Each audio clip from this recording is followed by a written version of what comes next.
in my institute, we do applied research. I mean, contract research, so we need funders to do work. And CropLife funded an impact evaluation, ex-ante impact evaluation on the pesticide regulation to remove certain chemical substances from practice, from use. And colleagues of mine were contracted to do an economic analysis of this policy reform.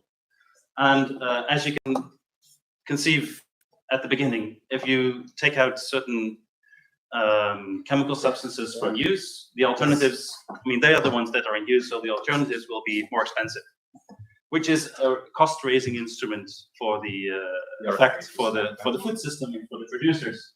So that actually costs money in terms, and it costs jobs. That was actually what the study said. Now, this was framed in the community as supporting the lobby of CropLife to get rid of the pesticide regulation, which it was not, because it was, decent research. It was transparent. I was looking at Eric's criteria. It was rigorous because there was a qualitative and quantitative study with case studies and modeling. It was transparent. We were very transparent on who was funding this. We were very transparent on how we applied it. And the only thing that we did wrong, what we did was we were not representing all the interests in the food system around such a policy reform. We were representing the economic interests on the short term, using the classical way of economic rationale, using a partial equilibrium model. So it was not a systems analysis, but it was used to reflect on a comment on this reform that has a major impact on the food system.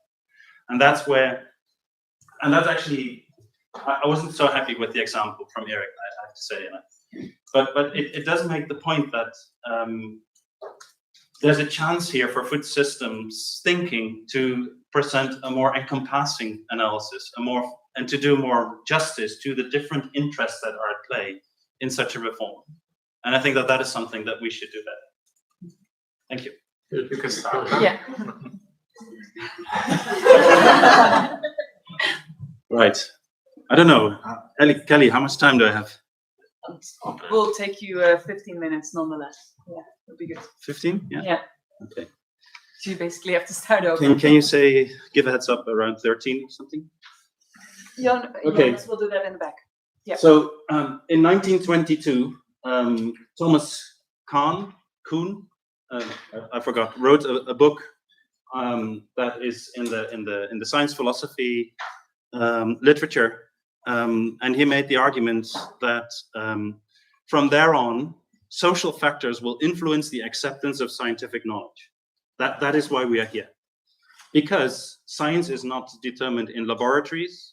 It is determined in communities. And in food systems, when we do food system thinking and food system science, we will collectively have the opportunity to decide what are our paradigms, our axiomas, and actually this becomes then the truth, more or less. So in this room, we're doing potentially some really seminal work that will also build on the work of others. But I think that is why we are here. So I'd like to, in this presentation, take stock of some, so then it's important to say who's in the room, okay? So we use a social network analysis to talk through who is in this conversation. There was a pre-conference survey. How many of you actually completed the survey? Ah, super nice, really. Thank you so much. Quite a few didn't. Here's the key. Just 10 minutes. All right. So, but it is important to know that we had 71 respondents to this pre-conference survey, and let's say quite many of them are from the FoSSNet consortium, so they're kind of like embedded or a little bit biased maybe in their viewpoints. But then also our external participants are not neutral because we invited you. Right, we are the ones who are taking the lead in establishing this community. But we do have 120, 130 projects already connected in this virtual community through this. And the simple questions we asked, like, please list your top 5 colleagues you collaborate with. What are the projects and networks, and can you characterize some of these relations? Okay, so this is the demography. You are mostly, if I say you now, because it was sort of half the room, right? Maybe a little less. I'll just say in the room. And in the community, we are mostly scientists, but some non-scientists. So there's a kernel of change there, of also going beyond science. We're relatively gender balanced, and there are very few early careers. So our media careers, senior careers are driving, are dominant here.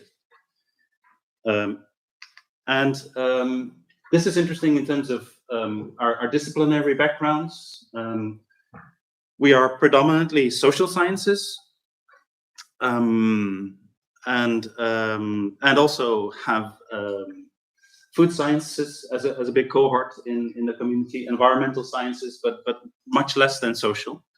And maybe you can think about this, like what is actually our ambition? Should we be more balanced here? Is it good that we are so and so social sciences?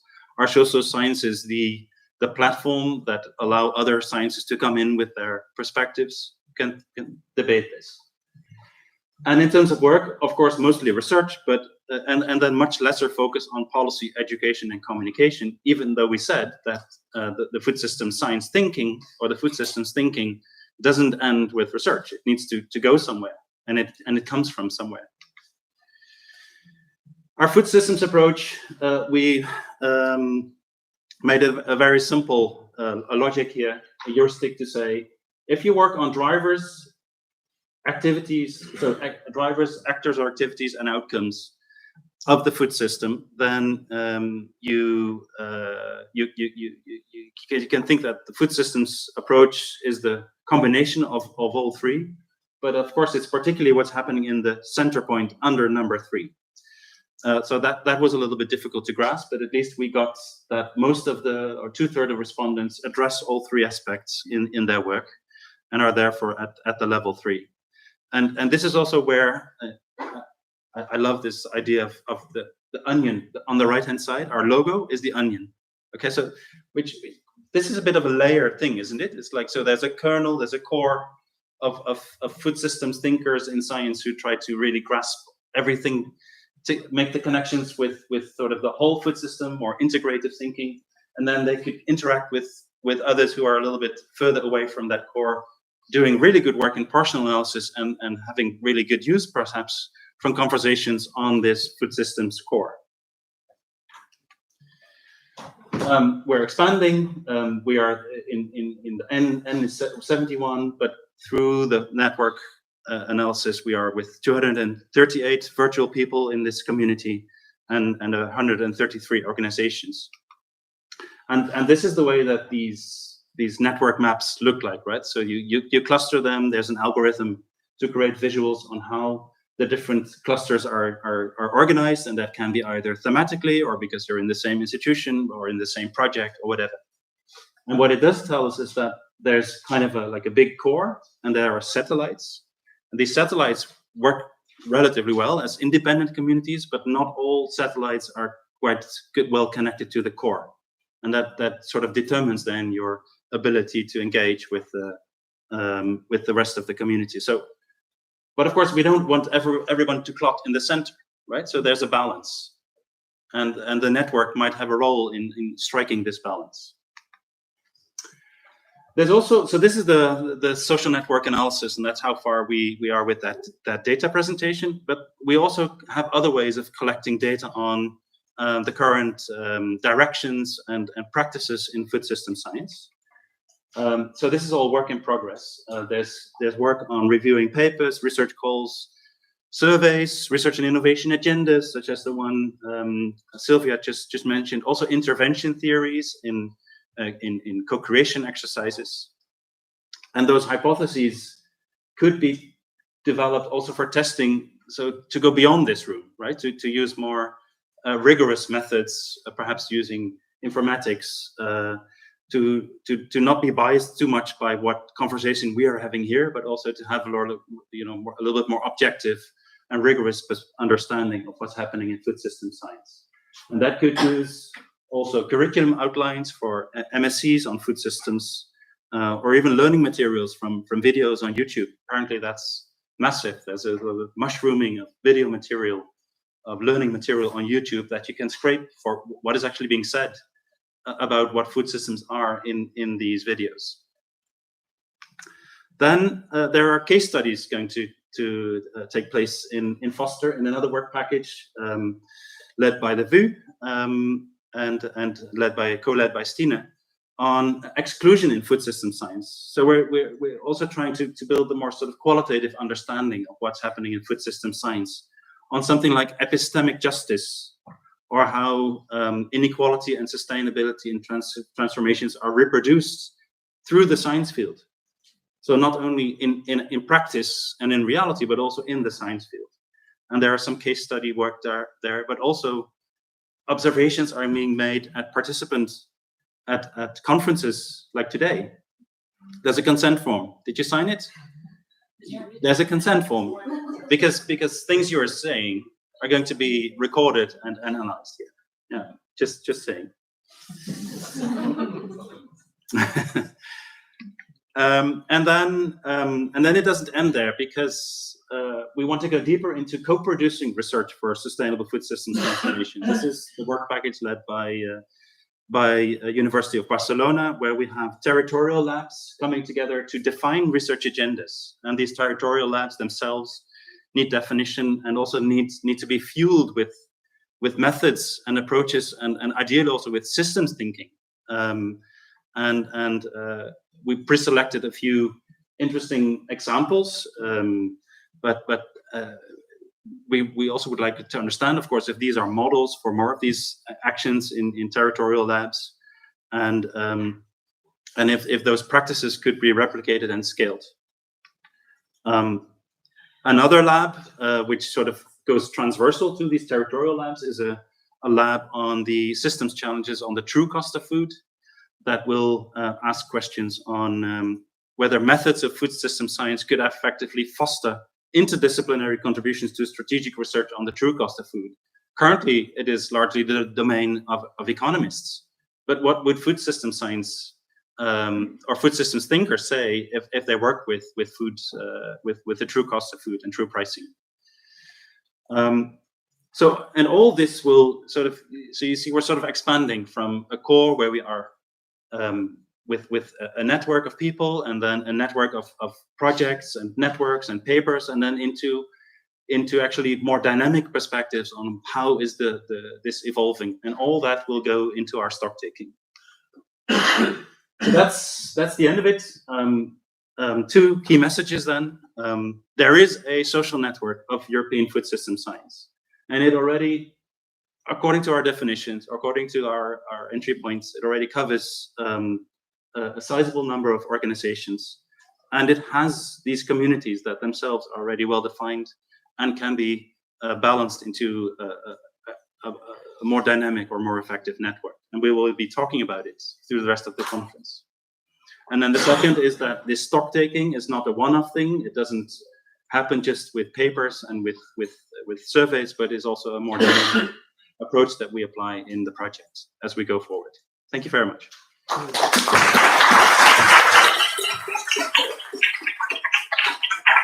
And thank you for the colleagues who created this nice material.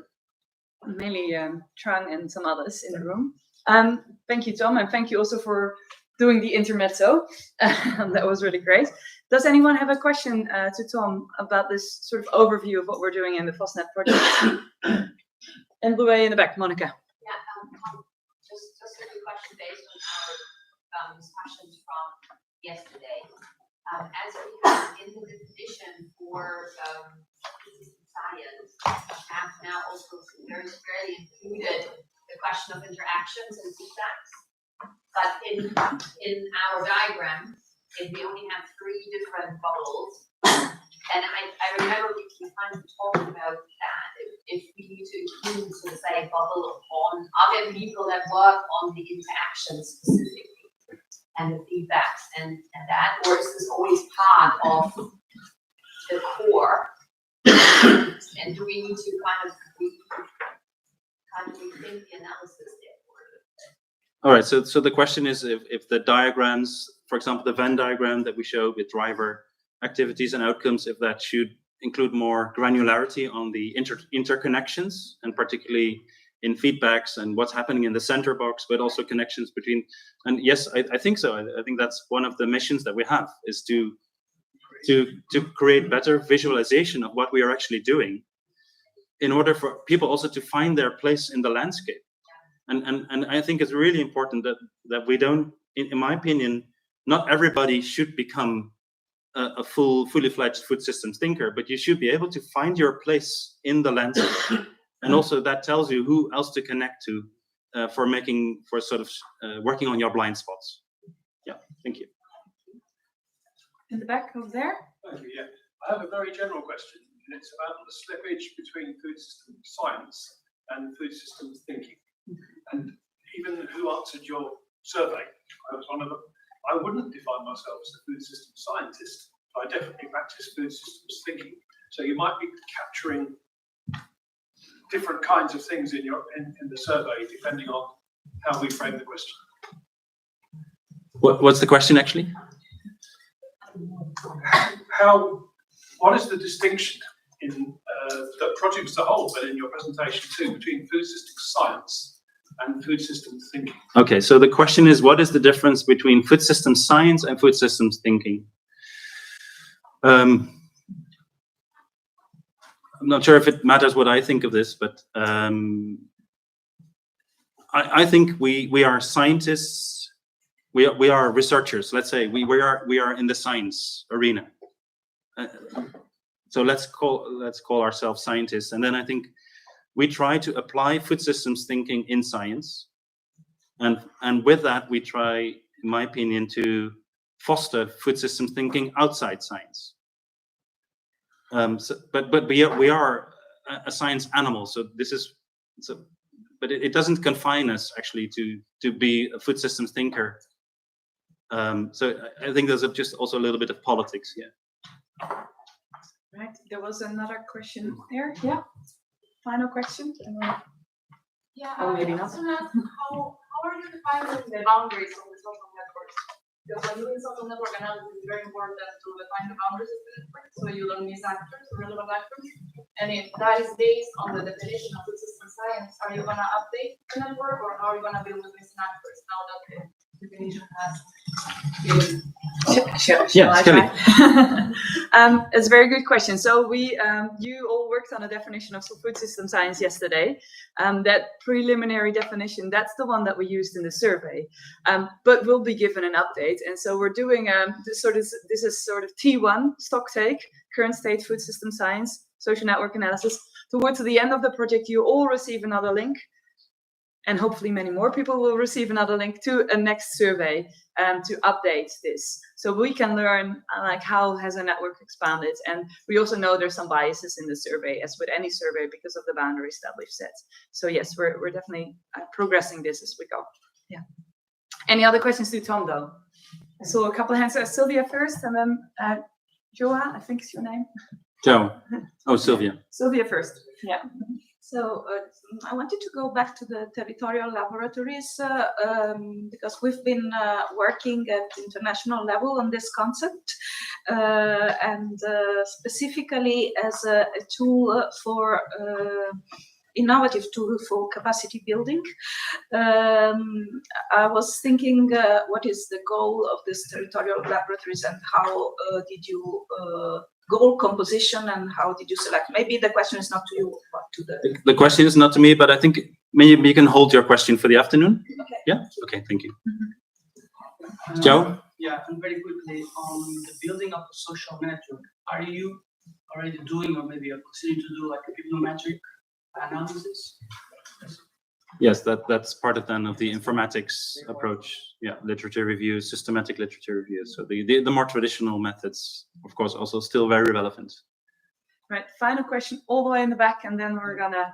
Perhaps a dumb question, but how does this network relate to the Food 2030 network? Are they interlinked, or? Yeah.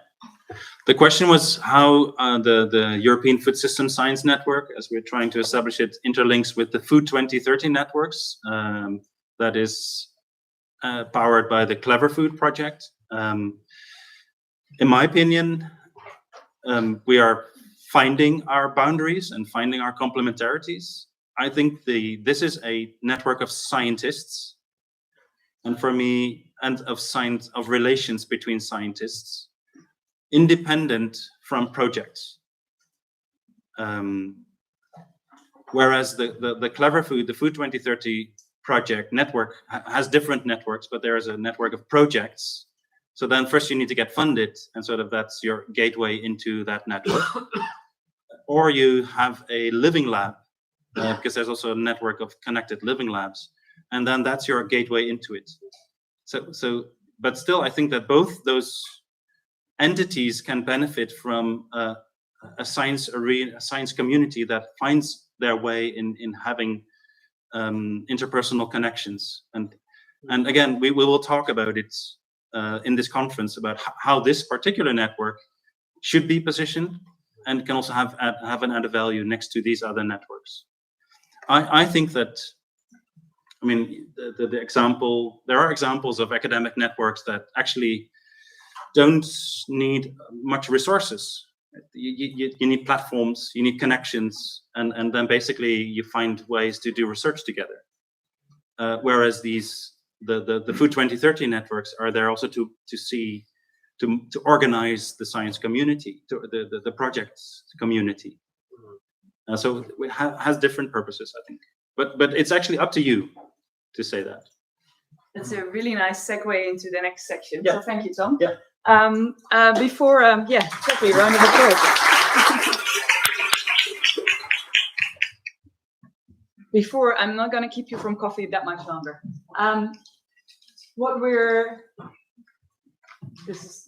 There we go. So after coffee, 10:15, we're going to move into breakout sessions. And we found a really nice set of people who are going to pitch a project or a network to you, amongst which a Christian about Clever Food. So that will be discussed further on. What we're going to do in those breakout sessions, and give you a prelude, and then the people and the facilitators of the breakouts will further take you into it. We're going to have a conversation after these pitches, like, so what gaps, opportunities, and challenges are present in the current state of food system science here in Europe that can shape the development of a pan-European food system science network, which is also part of the FoSSNet project. And so we're going to look, as I said before already, into that more organizational side of food system science. How are we organized through our connections, through the projects, through the networks that we already have? What can we learn from those that are already out there? And how can we find sort of a new niche, or how can we make sure that we're not redoing what other people are already probably doing pretty well? So that's the aim of the breakouts. Jessica, Bobby, and Trang, can you please raise your hand? Jessica over there, Trang in the middle, and Bobby over there will be your facilitators of the breakout sessions. And we had a bit of a swap in the people who were going to pitch, because Kirsten Pasch and Rosina Malagradi couldn't make it. So I had sent this slide already to the people who were pitching, but I had to rearrange it a bit. So this is for the people who are pitching. So I got Anne Luber to sort of be our excellent stand-in on the Foster project. So this is for those who are pitching and facilitating. And I spread our keynote speakers amongst them as well. And for everyone else, your names will be on lists outside, which is Roger kindly organized for us. So please go grab yourself that much awaited coffee or tea. And then we're going to herd you into the different rooms at 10:15. Thank you. We're getting started again. I was telling some people you're only holding yourself away from lunch. So let's get going again. I think in all the rooms there were really lively discussions, great pitches, lots of attention to what was going on and to listening to each other very well, which is great. I also noticed that some rooms and some tables, there were true system scientists in the room because they struggle to follow a linear process. So some people started at the end and moved back, and some did everything at the same time, and others structurally followed it, which all doesn't matter. It's about the outcomes that we hope to get from you, to sort of learn and figure out what the FoSSNet, the actual network, not the project, the actual network that hopefully sustains after this project, can potentially look like, or what it should take into account, or where we can learn from all of your knowledge that you have about other projects and other networks. I'd like to ask the three excellent facilitators who probably had to be honest, let's be honest, a bit of a hard time moving you along, because this is what we do when we're on a conference. We talk a lot, which is great. Timekeeping is not our priority, but I think, so big round of applause for our three facilitators.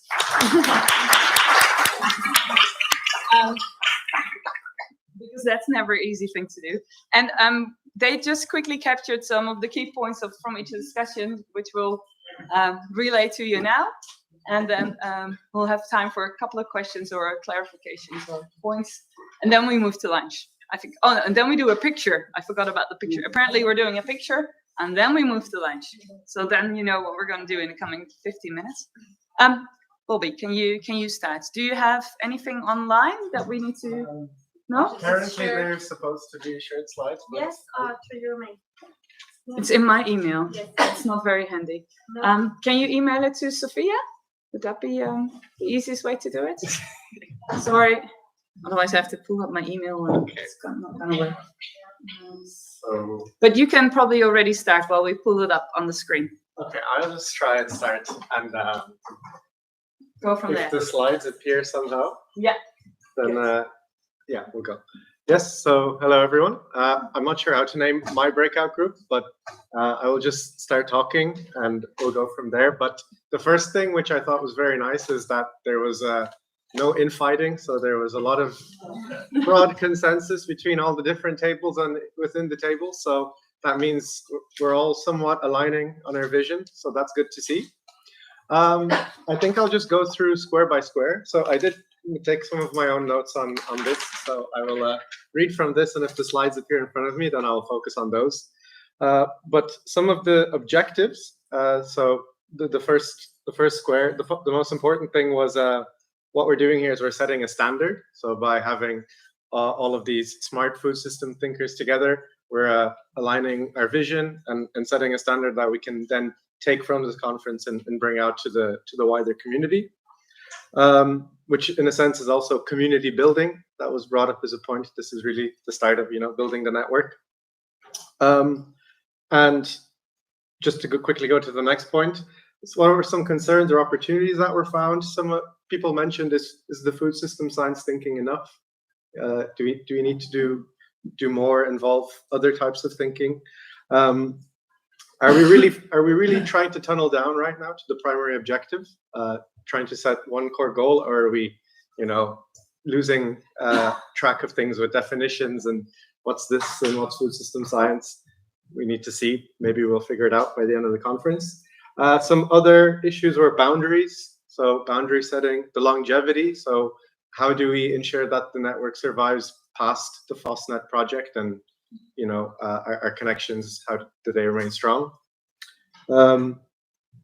Time frames. So not just about longevity, but also, we're all here and we work in projects and they have time frames. And it was mentioned that the funding of these projects really sets the pace and it stops us from going as fast as we would like sometimes. And then maybe some opportunities. It was mentioned that this is great, so we can start building for education. So if we find a common ground and we can take what we learn here and make an educational program and start teaching food system science throughout Europe. And also that food system science provides an opportunity to be the glue for all the different disciplines that exist that are right now maybe separated or siloed. But if we can bring everyone together and start thinking in this food systems way, then yeah, we should have a much more multi-stakeholder system. Oh, and I have my slides, great.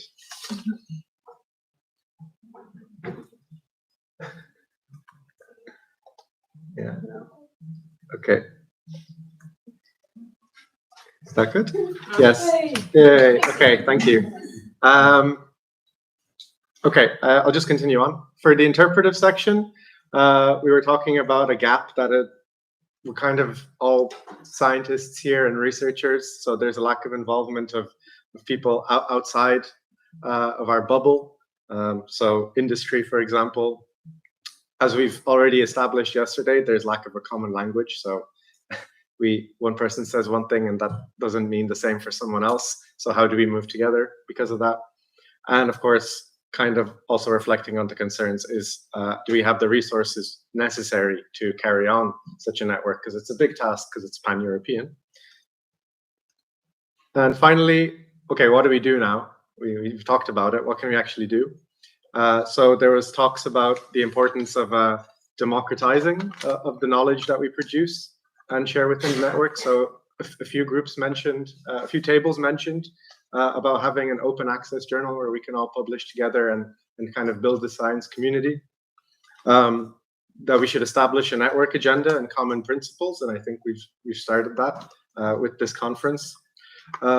We should prioritize our capacity building, so we can't do everything. So what should be the focus of the FoSSNet project? And of course, linked to the previous points of the concerns is we need to diversify who we involve. And of course, we need to have regular meetings. So more conferences and more nice locations to go to, hopefully. I think that was it. Yeah, thanks.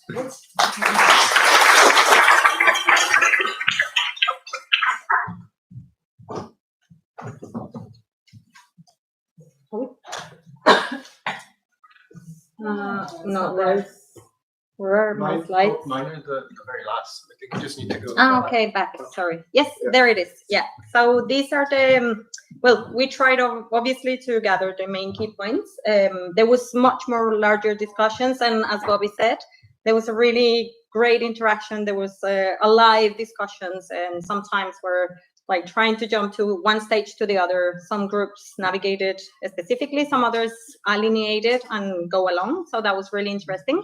So previously, the first phase, so the objective one, there was this discussion about the value of food system science and these definitions. And again, saying what Bobby said, we are still caught in a definition, but probably we need to talk about principles rather than definitions, how was mentioned. We are definitely, or main common grounds for the most groups where we are trying to systematize this knowledge to give this deepening and go multidimensional linkages of the food system science, but we are very spread. So how do we codify rather than we set a general definition for everyone, if it can be bring to life? Definitely science policy interface to ensure policy alignment. It's something that was very discussed in this, like how applied systems can help out to put systems and science policy interface together. So more complex terms, but at least, yeah, how to align them. The purpose of education, the purpose of transformation, that let's not forget, like research-wise, is only to educate, but also to transform. And yeah, this lack of communication in between all the networks is actually probably creating a problem. So how to make that transformation has to be clear in communication. On the reflective phase, well, scaling issues through SMEs focus and a lack of focus on policy alignment. How do we engage much more with the fundings and the resources that the different synergies along different networks are working together? That comes to the interdisciplinarity. So should science be a silo, should be safeguarded to prevent politics? I cannot pronounce the word now. But then there is this confusion in how a more neutral description, and that was common in all the groups. Do we need one definition again to come back to that? Proposed addition, added values, what is food systems transformation science proposing and enriching in the debates? EU focus on growth is actually probably a challenge, obstacle. So this is creating a bigger maze, probably. Event saturation, a lot of networks doing conferences, events, and workshops, things. So it is probably too confusing. Only the people and the niche and the network that knows each other knows, but probably not others, or other stakeholders are included. So more inclusivity on that. The interpretive phase, which much more about, yeah, definitely it's obviously needed, but academics are very well at discovering, conceptualizing, analyzing, concluding. But we have the industry partners. They are innovating. They have the money. They have, so how to link or how to engage these conversations between industry and the network for scaling up already interesting projects, already deployed, added value, centralized projects. Then, yeah, some comments on AI, the stakeholder involvement and inclusivity. Well, there is a need for more representation in the industry, creating this symbiosis or public-private helix or triple X, quadruple X relationship. And this is missing. Then what to do? Well, in the decisional phase, some key actions. Further studying complex unintended outcomes. Probably there was a suggestion on an umbrella network to de-articulate it, too many networks. So probably one single platform, one single way to see them all together. Exnovation, phasing out what no longer serves the goal. That's pretty important and powerful. Power relationships and dynamics, specifically from the funding from EU, has to be targeted, democratized. Then maybe a good idea to create synthesis and summaries, briefs of how the food system science is promoting itself and establishing itself. And yeah, strengthening that this food system science is obviously focused on this application of science, how applied systems can be more profitable in that sense. And that's it.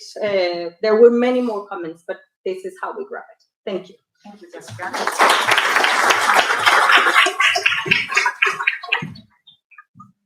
Last but not least. I promise I have the least points so that people can stay for lunch. So I did not prepare a presentation. Sorry about that. But I also very strict with my group, so I asked them to focus on 3 points for each of the table. And so some already have overlap with these, so I'm not going to repeat them. But I want to raise some of the actions that we can tackle. For example, in terms of the lack of inclusivity, we have to find ways to approach university and different groups of university and research institutes across Europe, including Eastern Europe, which is not represented often. And then we have to think about private sector research organizations. They have a huge research machine that should not be excluded.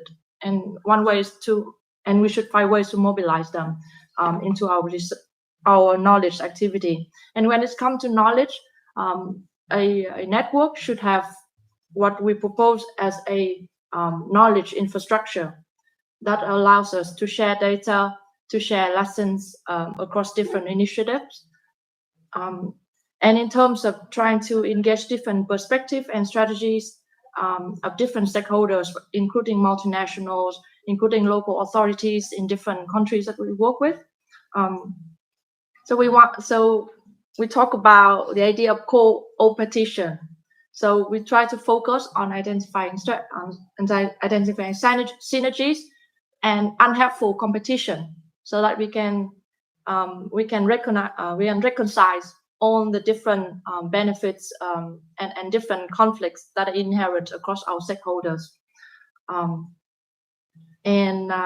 When we work with our different group of stakeholders, we do not focus on case study. We do not want to scale the results of a specific initiative, for example, but we focus on scaling the methods. We focus on scaling the business models that actually work, so that they can apply it and bring it with it the knowledge, so that we can increase the sustainability of the projects.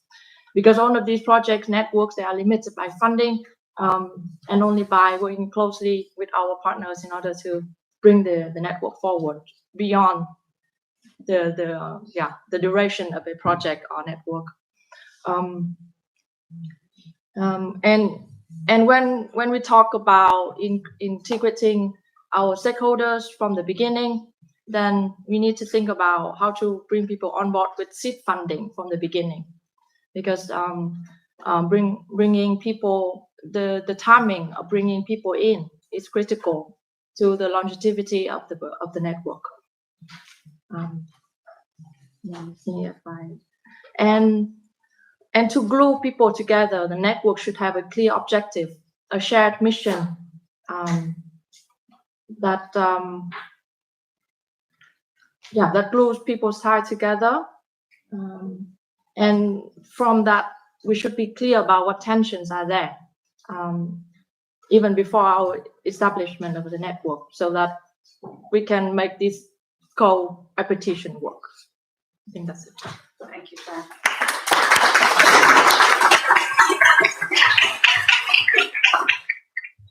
Right. In order to wrap it up, I think what I heard were a couple of things we need to also, but first get really clear on what the objective of this network will be, and use that as a starting point to do all the other activities. But the other activities should include focusing also on industry partners and the research, for example, that goes on in there. There should be a stronger focus on early career researchers and education, and bringing in different types of knowledges is sort of what I gathered from this.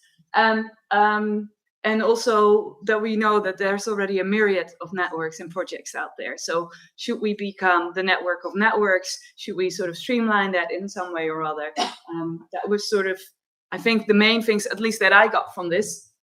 Maybe there are one or two people who want to say something or add something about this. If not, I'm looking at everyone's face and going like, oh, let me go to lunch. One in the back. I don't think it should just be industry. It should also be the actively disempowered stakeholders as well. Okay. Small, medium enterprises, small farmers, Yeah. communities. I think they have to be included as well.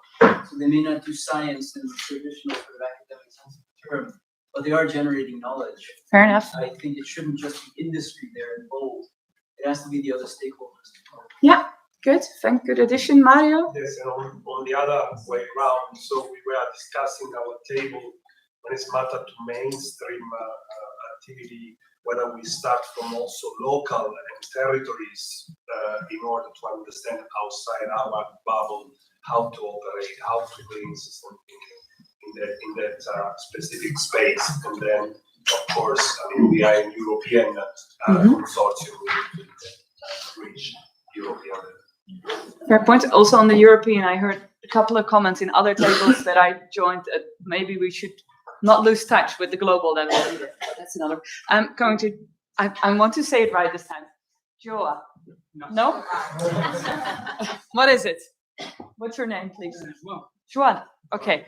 Can you? What did you want to say? No worries. I have colleagues that they know me for 10 years and they still struggle. Yeah. Oh well. Anyway, I'm trying. I was thinking that regardless the future of this network and what we agree on, which is this network, the legitimacy, it will be very important for its success. Mm-hmm. Like how it is recognized by national governments and how it is recognized. I think it's very important. Good point. For success. Actually, following up on that, I agree. I think there's a huge potential for making such a network or umbrella network. I mean, we're kind of starting that in Food 2030 networks, where we will definitely invite everybody to take ownership of that network and build that together. And I agree that it needs to have legitimacy. It needs to be discussed with Future Foods, with SCAR, and how this network is kind of placed in the overarching landscape. So, and also with the governance and sharing of knowledge, that would be important to discuss. But I think there are really great opportunities for that and expanding that network with other networks. Yeah. Final comments? Maybe related. I was in some Zero EU meetings 2 weeks ago, and I heard a lot of network of networks. I was in some other meetings. I heard, to be honest, a lot of network of networks. So I just want to ask a bit of question about that, because I think there is a real potential with all these existing networks to empower these existing networks with food system science. But if network of network means more working groups, more meetings, more. I think it's more. I hear you. Empowering people, so it's more. Lifting them up. Lifting them up rather than putting another umbrella structure. Fair enough. It's a very good point. It's about synergies. It's a very nice word. Yeah, just saying it. On that note, I'm going to close it. I thank you very much all for all your input and your thinking. I think I'm looking at Sophia and Johannes. We need to do a picture somewhere. Are we going to do it here, or do you want to do it somewhere else? Roger, what's the plan? Outside. All right, let's get some fresh air and then you're off to lunch.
This session has been organized by Anna, Stina, Nana, and myself, but we are very happy also to count with other facilitators, Tali, Saul, Justina, and also Nana and Sofia Mendez that are not in the room, but they are facilitating the early career group discussions. So there will be, during the breakout group activities, there will be an online breakout group that also will give us feedback now for the final report back of this session.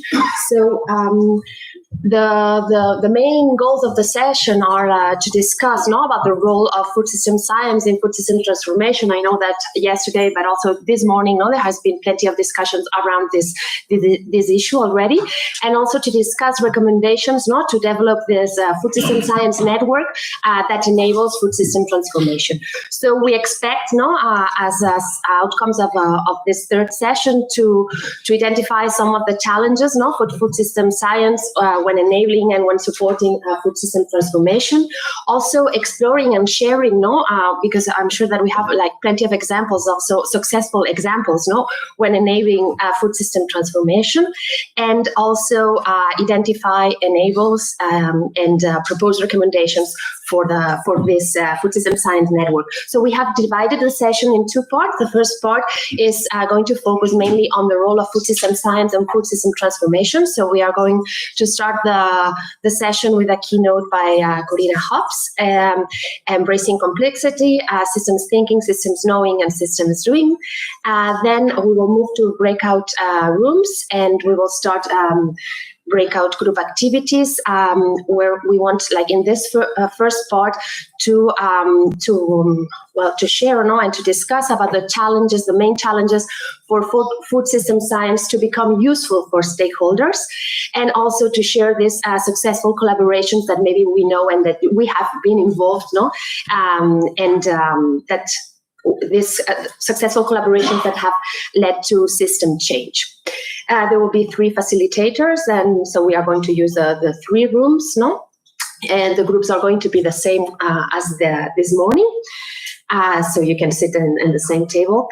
Then during the second part, we will come back, we'll have a coffee break, and then we will come back here and have a round table titled Expectations Toward Food System Science. What do we need for food system transformation? Here we have invited 2 speakers, Vici Garcia, that she's a policymaker in the Catalan government, and Laura Michel from FIAN International. And then we will move to breakout rooms. The second part wants more to focus on the recommendations for the network to enable food system transformation. So we will discuss about what are these essential characteristics of science, policy, society interfaces that enable these collaborations, and also we will try now to be more to specify what are the recommendations to build such networks. So what actors should be involved in these networks and what actions are needed and so on. So now Anna will have a little comment before introducing Corina. Hello everyone, good afternoon. I think it's this one, yeah. So as well, you all are aware, we've been talking about food system science and a food systems framework. And in many of these conversations, the word transformation is coming up. As part of FoSSNet, we haven't defined what food system transformation is or what transformations are, but we thought it was important because this word was going to come up and is coming up a lot in our discussions, that you took a moment to think about your definition of transformation when you're thinking about it. You can take you can get the link here to respond to this question. What keywords do you relate to food system transformation? When you think about it, what frameworks, what concepts, what keywords are you thinking about? So that for us is relevant because you take a moment to reflect on your own on your own perspective, but also because we will take this as a starting point to think about our definition as well of transformation as we move forward in the project as a term that we need to define. So I saw that many of you have taken the picture. So yeah, we're looking forward to your responses. Do we keep this live for a bit or?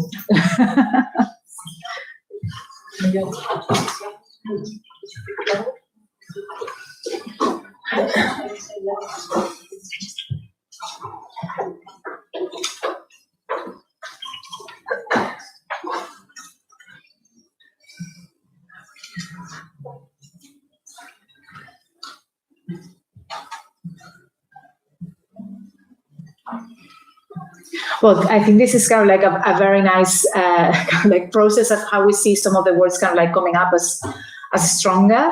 I see many of you are still typing, but I know that we're late also in the schedule. So I think I'll give you 10 seconds. I'm bringing it to a close. Okay, so last keywords.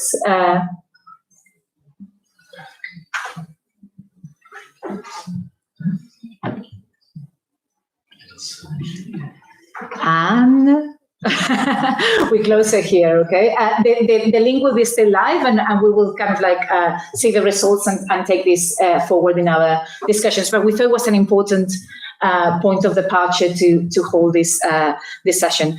So now I have the pleasure of introducing our keynote speaker of this afternoon. This is going through.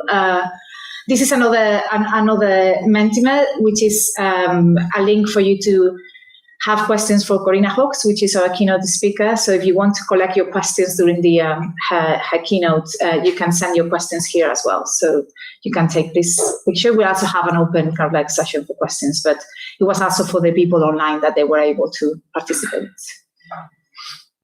Okay, sorry, so many links and things, but okay, so I have the great pleasure of presenting Corina Hawks. I think many of you know Corina already. She's the director of the Division of Agri-Food Systems and Food Safety and FAO, and before that she was for 7 years professor at the Centre for Food Policy in City University in London. She will be speaking to us today about how we embrace complexity, and the ones that know her work, we know that she's a systems thinker and also doer, and that she has applied a lot of this systems perspective to work related to food policy and within and outside academia. So with no further ado, Corina, thank you and welcome. Thanks very much. Thank you.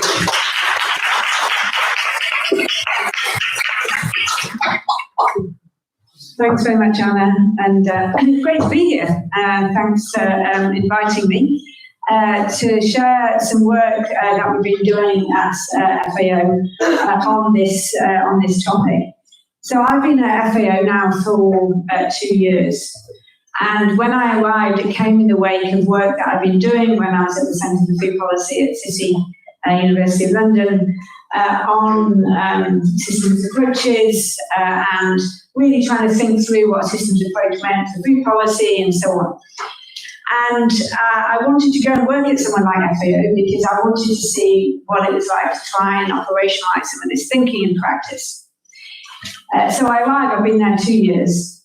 And the first question, and my mandate was help FAO take a systems approach and help all of our global members, we have hundreds of countries or 180 odd countries as members, take a systems approach to their working food systems. So it's quite a large ask. Nevertheless, you get down to work. So when I talked to people about what they were looking for, they were like, we are fed up with hearing about systems approaches and systems thinking. We want to know how you do it.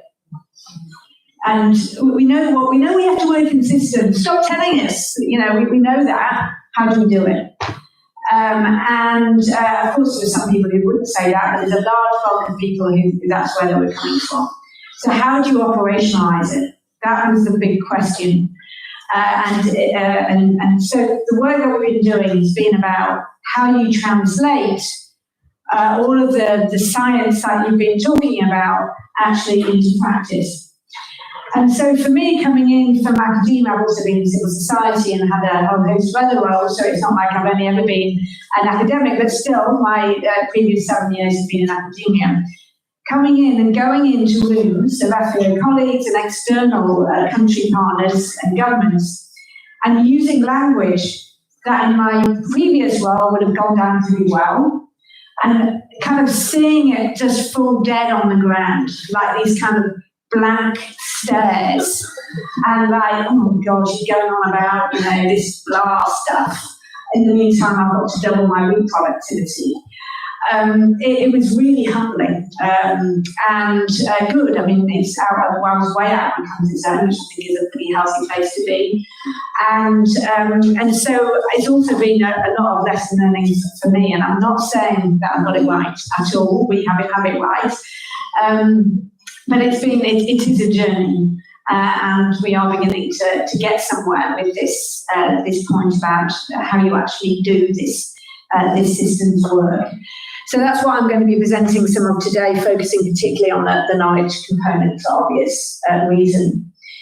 Now, we're talking about food systems transformation, so I'm going to start with our understanding of food systems transformation. Again, with the idea of actually making it practical. But I want to start by just acknowledging that a lot of the background work on the systems piece was done by Darlene Mattieni. By coincidence, happens to be part of this group, so you're sitting over there, as well as a colleague, and also more latterly, very recently, Brian Cook, who happens to live in Oxford, and so is sitting there. So I did want to acknowledge that this has been a group effort.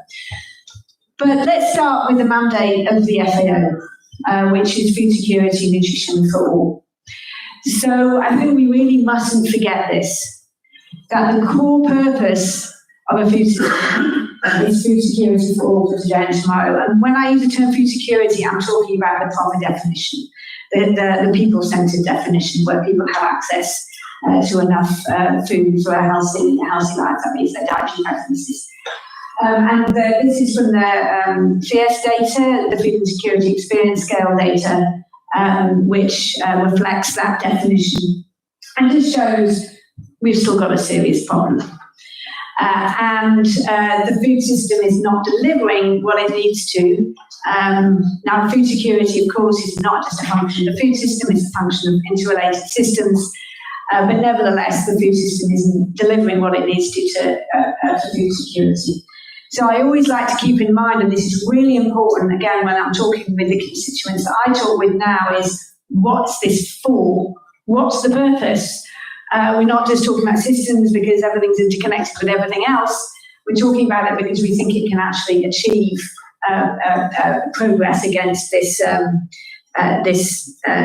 data.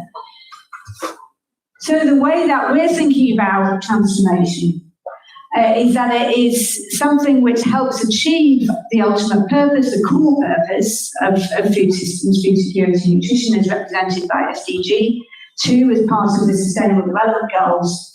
But it can only do that if you produce enough food, so you've got the production side right and all the way to the system, that food is safe and if it's nutritious.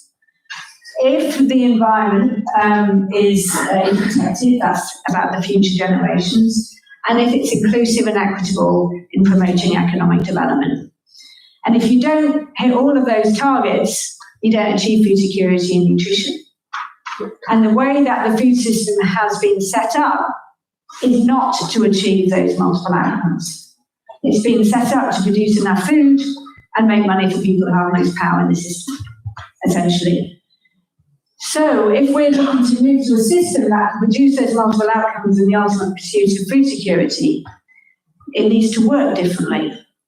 And that means it needs to transform. So we have interpreted transformation as saying it's changing the way that the food system works. I'm using the term agri-food systems because that's the term used by FAO. But it's changing the way that it functions in order that it can deliver all of those outcomes in a way that is mutually reinforcing. And that eventually then leads to the transformation of outcomes, which is ultimately what we want.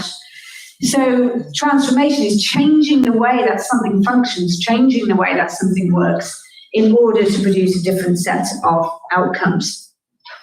And by the way, those 4 betters are the fundamental basis of the strategic framework of FAO.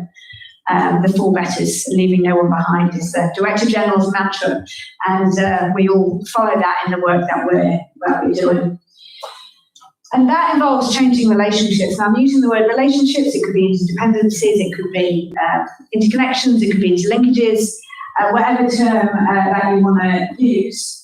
But that transformation involves making and modifying these relationships. And in making and modifying those relationships, you change how the system functions and the results that it delivers.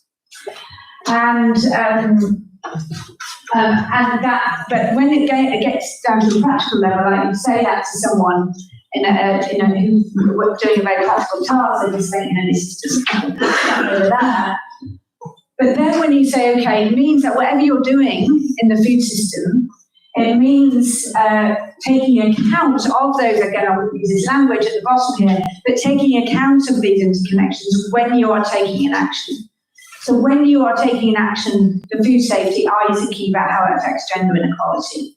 When you take an action to increase productivity, are you thinking about the environment? It's helping people think beyond their mandates and understand how those interconnections work, and then moving forward from there. So that's how we're thinking about transformation. And just to kind of give an example about what we're, again, you know a lot of this stuff already, but to just give an example of why we focus on relationships, what we're essentially trying to do is to move policymakers and practitioners from thinking only about the activity, which is what they're really focused on, to thinking about the interconnection and the relationship, which of course everybody in here knows is the fundamental point of a systems approach. So that's the shift that we're trying to get our constituents to make in their heads, from focusing on the actions and activities to focusing on the relationships between them. And you know all of this. This is just to point out that I come originally from my starting point in this world was from more on the healthy eating side, the nutrition side, and for us, the most important relationship we were thinking about was on the left. It was like, how do we make sure that if food is produced that is nutritious and safe, that it gets through to the consumer like that, rather than being mangled up into ultra-processed foods and all kinds of other things. So we were really focused on the farm to fork piece. But others are focused on different types of relationship in the system. Where are the linkages, for example, between climate and nutrition? Or between integrating the social and cultural aspects which affect how actions work. So again, when we start talking about it to practitioners, well, we need to focus on the interconnections. What interconnections? What are we connecting here? What are the relationships here that we're actually talking about and which matter? So that then leads to this definition of what we're talking about as a systems approach. And so this is the way that we're defining it. And we're trying to move away from the idea that a systems approach is how you think about something, recognizing that it is also about how you think about something, to a way of acting and working together. So we're trying to shift the idea from thinking to doing in this. Again, it's a very long definition. I wouldn't necessarily use it in front of various people that I might be speaking with. But the rationale at the bottom is that it is by actually focusing on these connections that you are going to achieve more efficiently, so that you can do better with what you've got. We're in a situation of tremendous funding constraint at the moment and all kinds of political dynamics that are going on that you'll be familiar with. So the idea that we can actually do more with what we have by taking this approach is the kind of basic principle behind what we're arguing here. So, what is it suddenly? That's the kind of the basis for what we actually do differently. So I was swimming around with a lot of this and making various bits of progress, but as I said, when I actually spoke to policymakers and practitioners, it wasn't necessarily going down very well. And I had this meeting every couple of times a year. A lot of ministers turn up at FAO for meetings, and then we have these bilateral meetings with ministers and so on, which you always learn a lot. And I had a meeting with the Minister of Agriculture from Rwanda. Rwanda is a country that is really committed to this agenda. And I know Rwanda has a particular implication when it comes to this country due to political issues, but they're very committed to this whole food system transformation agenda. The minister's a real smart, very really good guy. And so we're sitting here and he said to me, hey, I know all about these systems, got it, want to do all of these systems. But what does it actually mean for what I need to do differently, like tomorrow? And can you tell me whether I'm already taking this approach? So that then led me to focus on the specifics, as I said earlier, of this operationalization piece of what does it actually look very specifically to do differently to work in the systems approach. So then you start gathering things, and Johnny was working on this as well, and we were like, okay, so there's differences in governance, it means that the knowledge has to be different, and started to gather things from the literature as well as from practice. But what was missing for me was a real solid foundation. So if you're going to do something differently, on the basis of what? On the basis that it works, or you've got the evidence that it works. What is the basis on which you're making decisions about how you should work differently? And I felt pretty uncomfortable moving forward without a good scientific basis behind what we were doing. And so, again, this is the work that Dahlia did, is going back and looking at the system science literature, the food systems literature that everybody in this room has contributed to, and saying, like, what can we learn from the way that science systems work? If we're going to change systems, we have to understand how systems work, and for that, we have to understand what the essential characteristics are of systems. because it's about embracing the complexity of systems and not running away from it. The way that I see it is that we have been saying things aren't working as they are. We've still got food insecurity. We have to work differently. We know we have to work differently. What does that look like? What it looks like is that you have to embrace the complexity, not run away from it. But how do you embrace the complexity? To understand that, you have to have a way of articulating what the complexity is.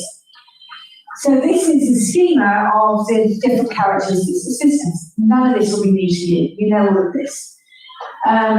But when you actually start using that as a foundation, you can actually start to think, okay, well, what does it mean for what I have to do differently?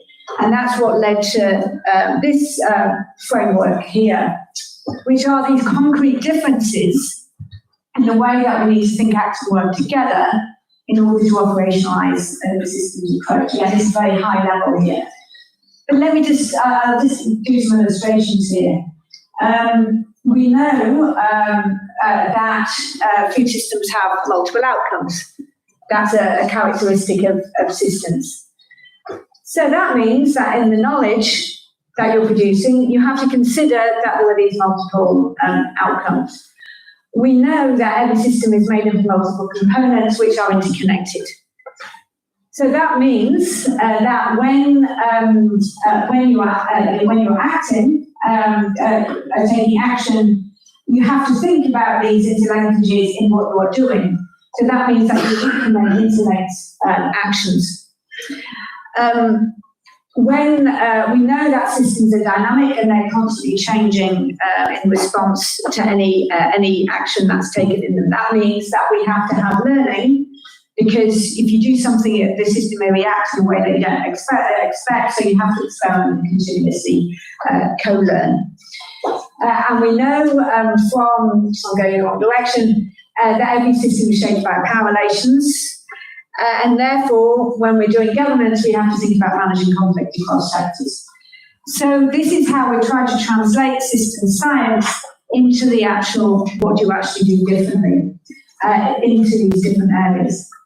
And it's a very practical framework in the sense that, well, let me give you an example. I was talking to a colleague the other day. He was saying, look, you're talking about all of this system stuff. Well, in my country, we got together a governance structure. It was put across all of the food system and so on. We were doing this, and it was just a failure in the end. So we went through this framework, and I said, okay, so we started with governance, we looked at the top three things, and then we said, what about investment? Was there a reallocation of budgetary resources at the domestic level to create incentives for this governance structure? No. Was there any experimenting and opportunity to learn that the governance structure was not working early on? No. So it didn't work. So it's when you put all of these 6 elements into place that you can begin to get that system working in a different way. And I should also say that I have a philosophy in my division that we walk the talk. So I'm now applying this in the way that I run my division. Because you can't operationalise, you can't expect other people to operationalise things if you don't do it yourself.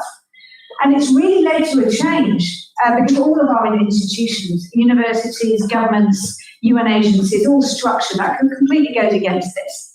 I think we all know that. There's a blockage. And so that has meant that I've instituted a whole new system of joint planning that I wasn't doing before. And suddenly things are beginning to unlock. I've put into place a learning mechanism, and I'm now looking at the way that we're spending our budget so I can try and incentivise that. So I'm actually starting from where I stand in my division with my people to try and put this into practice, because as I said, if we don't do it ourselves, we shouldn't be telling anybody else to do it. So I think I'm probably already at time, and I haven't even got to the knowledge part. So this is just another diagram of that. I won't go through that. So I'm just going to have to go through this really quite quickly on the systems doing. I want to just highlight systems doing and systems knowledge. just to kind of go down to another level of being more concrete, even this isn't particularly concrete. To get really concrete, you have to use a concrete example, which is the work that we're doing with Brian and colleagues at the moment is bringing together and finalising the live country examples. It's only when you go to a country and say how they tried it that you can begin actually to inspire people into taking these different kind of actions. But there were three in each one. We're calling them either actionable strategies or priority shifts. Well, a more specific shift. So these are things, if you are going to do something differently, what is it? And so in my world, before I joined FAO, I was working on systems approaches to food policy, but I was also working very much on food environments and food environments policies. And as part of my experience, I was always very strongly in favour of sugary drinks taxes, restricting marketing to kids, nutrition labelling, all of those things that we need. But I was also observing that they could be more effective if they took into account people's lived experiences. And it's a good example of where I was trying to address a priority problem, which is unhealthy diets. But I was seeing that there was a connection that wasn't being made, and that was with interrelated systems. So this is work I did previous to FAO. So when we talk about a portfolio of interlinked actions, this you put into place sugary drinks tax, that's cost, that's food environment in the middle. You put into place restriction on marketing to kids. You reduce the availability of ultra-processed foods in schools. This is all great. But then if you don't take into account the interrelated systems, you undermine your ability to have impact. If you don't take into account social relations, the fact that if school kids don't like talking to each other, if they're in a nasty, unpleasant environment at schools, they're less likely to uptake a healthy school meal if it's provided. Again, I won't go through this in detail, but that is an indicator that you need to have a portfolio of interlinked actions, in this case, interrelated systems, and that the key relationship that wasn't being taken note of was with interrelated systems. And that's this idea that you have to identify, using the systems knowledge, what these priority connections, what these priority interactions are, which if you don't take them into account, they continue this vicious cycle into problems not being solved. Secondly, another priority shift when it comes to the actual policy and projects that you're doing is designing actions to have co-benefits. This is an example, again, a worked example of the school meal system, where you put into a range of different, again, it's a portfolio approach where you bring together different actions which work together to improve those different outcomes in pursuit of the ultimate goal. And a third shift was innovations to mitigate trade-offs, which are so present in the system. And this is, again, example from school food, just an analysis piece by Becca Delonti, where she was making the point that if you localise school food, you're going to have some trade-offs that are listed there. So what kind of innovations are available, particularly from an equity perspective, to manage those trade-offs? So that's three very different ways of working and undertaking action than is done before. Like before you say, okay, I've just got this, what is my silver bullet? What is the most impactful action to achieve this outcome? And if anybody is against this, I'm going to find them and they don't understand and are not willing to understand their perspective. Very crudely speaking, that's the shift that we're talking about. I am not going to, that's right. So now we're on the knowledge piece. So what I'm trying to advocate here is that's what needs to change about what we do in terms of policy and practice. 1, portfolio of actions. 2, designing and delivering with co-benefits. And 3, innovating to manage trade-offs. So the knowledge piece, the food system science, should go towards informing that shift in the doing. And therefore, that means that you need to do analysis. We all know that the core drivers, these are the core drivers of change. Fantastic work that's done on that, still needs to happen. But we need to understand what will block change. when you actually try and make that change? What are the connections in the system, the interactions, I already mentioned this, which are going to mean that an action works or it doesn't work? And this comes back to the point that when you're talking to a practitioner, I should have mentioned this earlier, that what they want to know is, how can I solve a problem that I have more efficiently and more effectively? That's what they want. That's what they're trying to achieve.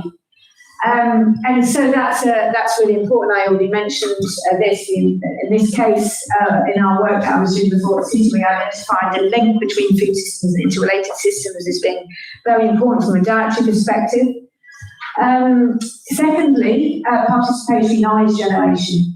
You cannot understand the system. It's so unknowable. It has so many connections, so many components. There's no way that you can know the system. There's no way that you can pretend that you're a scientist in another part of the system. It's just too much. You can't take all of that in. We are specialists in certain thematic areas at much time, the same way that a policymaker is. So that means that it's really fundamental to look at knowledge in a multi-source way. If we just look at it from an economics perspective or a biochemistry perspective or a nutrition perspective, one, but secondly, if we don't embrace multiple forms of knowledge, and that requires participation. Without that, you don't understand the different perspectives, the different power relations, the different interests in the system. So that's the second really important shift in the data evidence and science that informs the doing. And the example I gave earlier, the portfolio of actions, that schema that I presented, we only were able to come up with because we had done lived experience research. There's just no way that we could have done that through a more top-down approach to knowledge generation. And these are just some examples, a couple of my favourite studies. The paper by Manuela Simante is very interesting, and this one by Alessandro, but I won't go into them. But both of them show that through bringing different stakeholders, different perspectives in the system together and using participatory modelling exercises, that you're able to come up with a pathway to transformation, which is different if you haven't done that. And then finally, the idea that you need to monitor and analyse the cost of different outcomes and assess the trade-offs between those outcomes and to look at the co-benefits, and then to use that also to have foresight, so to try and predict what will happen. It's very difficult because the system's dynamic as a result of the implementation of actions, as well as to evaluate the impacts of actions that are taken across these different outcomes. And again, that comes back to the system's characteristics, with all of these do, of the need of the fact that the system has multiple outcomes. So all of these shifts come from an understanding of the characteristics and science of systems, as well as a practical understanding about what is possible and what the methods and tools are available. So that is, this is an example from a very, very economics-focused tool that they have at FAO about agricultural subsidies, optimising across outcomes for those subsidies, just to indicate that there are many different disciplines and sources of knowledge that can be used. So I'll just end just saying that, of course, what underpins all of this is system thinking. If you encounter a policymaker or practitioner that is simply unwilling to see beyond their mandates and not interested in their community connections, you really can't get very far. And so that's why I'm a big fan of the work that's been done. There's here from Oxford, of course, IFSTAR and others around the increasing capacity for systems thinking. Key messages: are your food system science providing data and evidence to inform the doing? Is really critical. Embrace diversity of methods and really be clear what the methods are. What is the suite of methods and tools that food system science uses? That's very practical. That's something that you can give to someone and they say, well, what am I meant to do? How do I operationalise it? And you can say, here's a method and a tool to make it happen in practice. And then, of course, thirdly, as I've already said, building capacity for systems thinking. Thank you.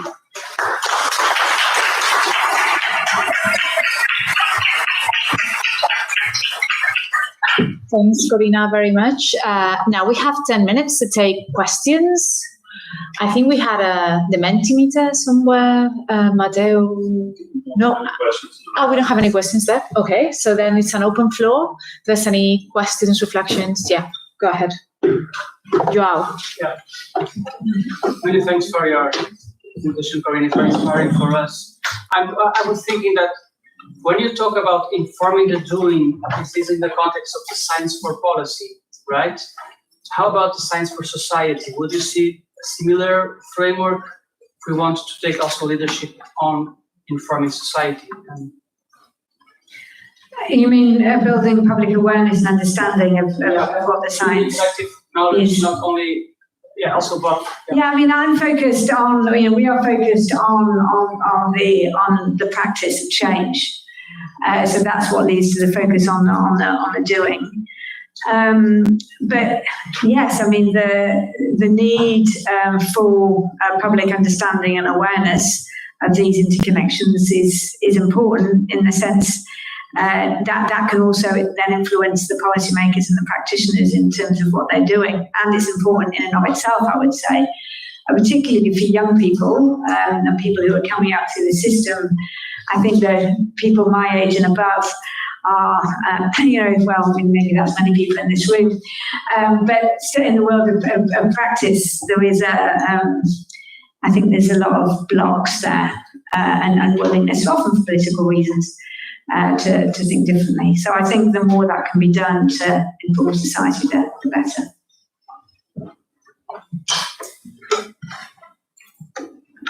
So yeah, maybe the two questions, one after the other, and she can take both.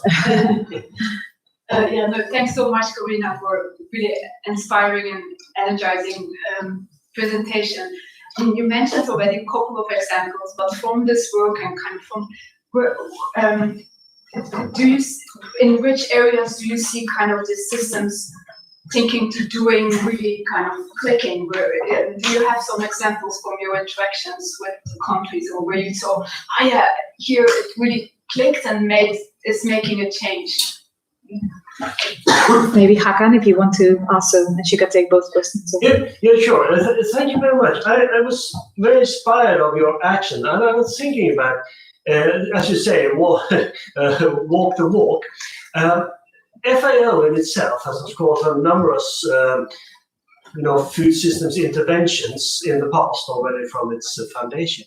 Have you tried to sort of do a retrospect analysis of the outcomes of the FAO activities, policies, items? I'm thinking, we could go back to when FAO started, because we live every system has its history. Maybe that was also the only thing I saw missing, right? So there is a system where FAO has been the current food system where FAO has been an important actor, right?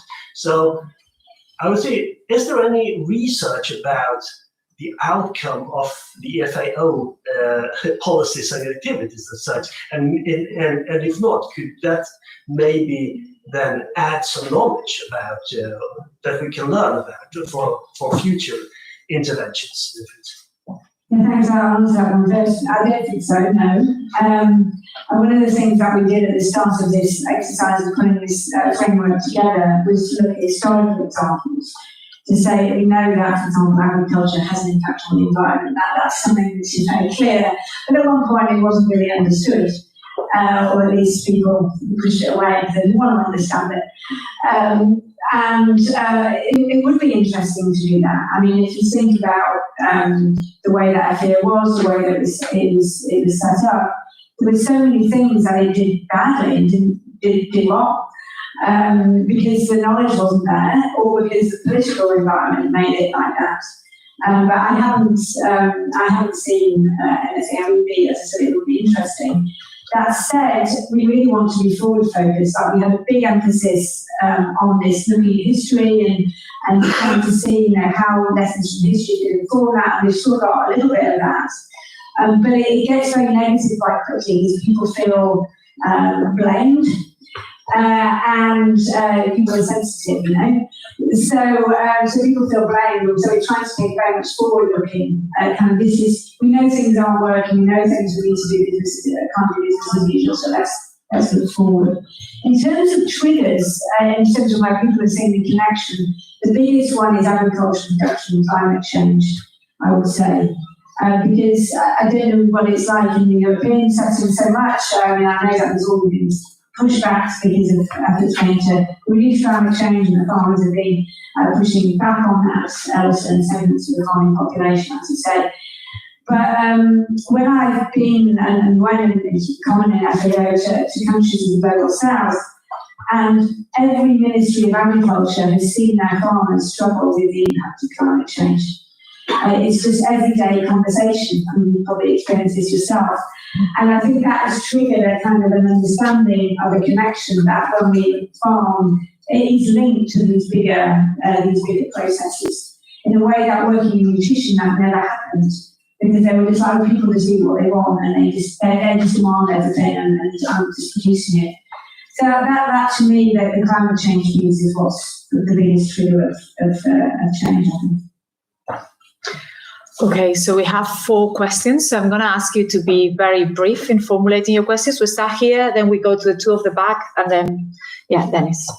Yeah, thanks again. I also really loved your presentation, particularly how you're sort of bringing the big abstract stuff, really down to the ground. But I would love you to reflect a little bit also on the limits of the systems thinking, and particularly with respect to entrenched power. And so like how far does doing the systems thinking get us?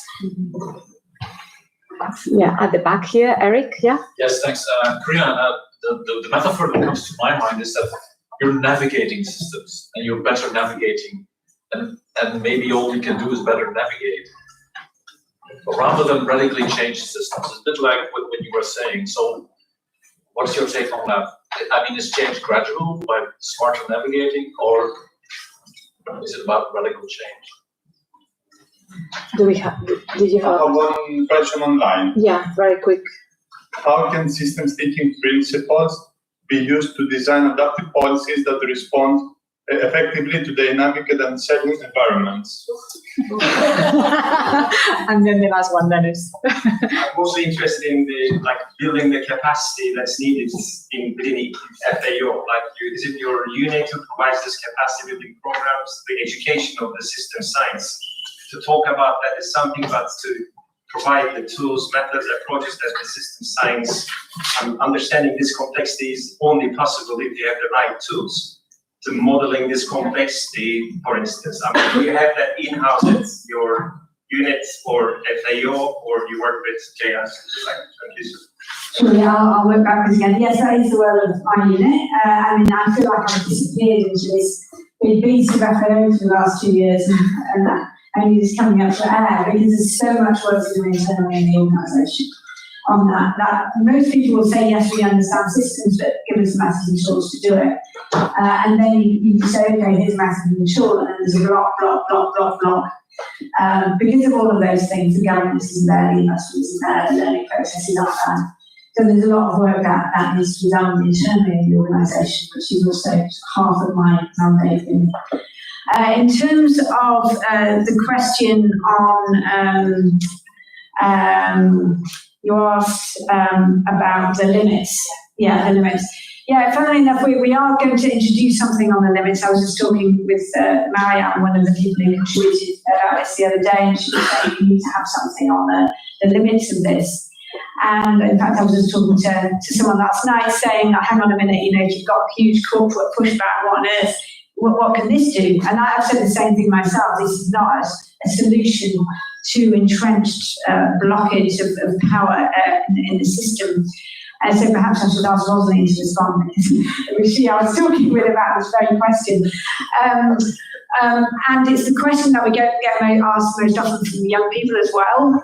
We do some master classes for young people, and it's what they always say, well, what about all of these blockages and things?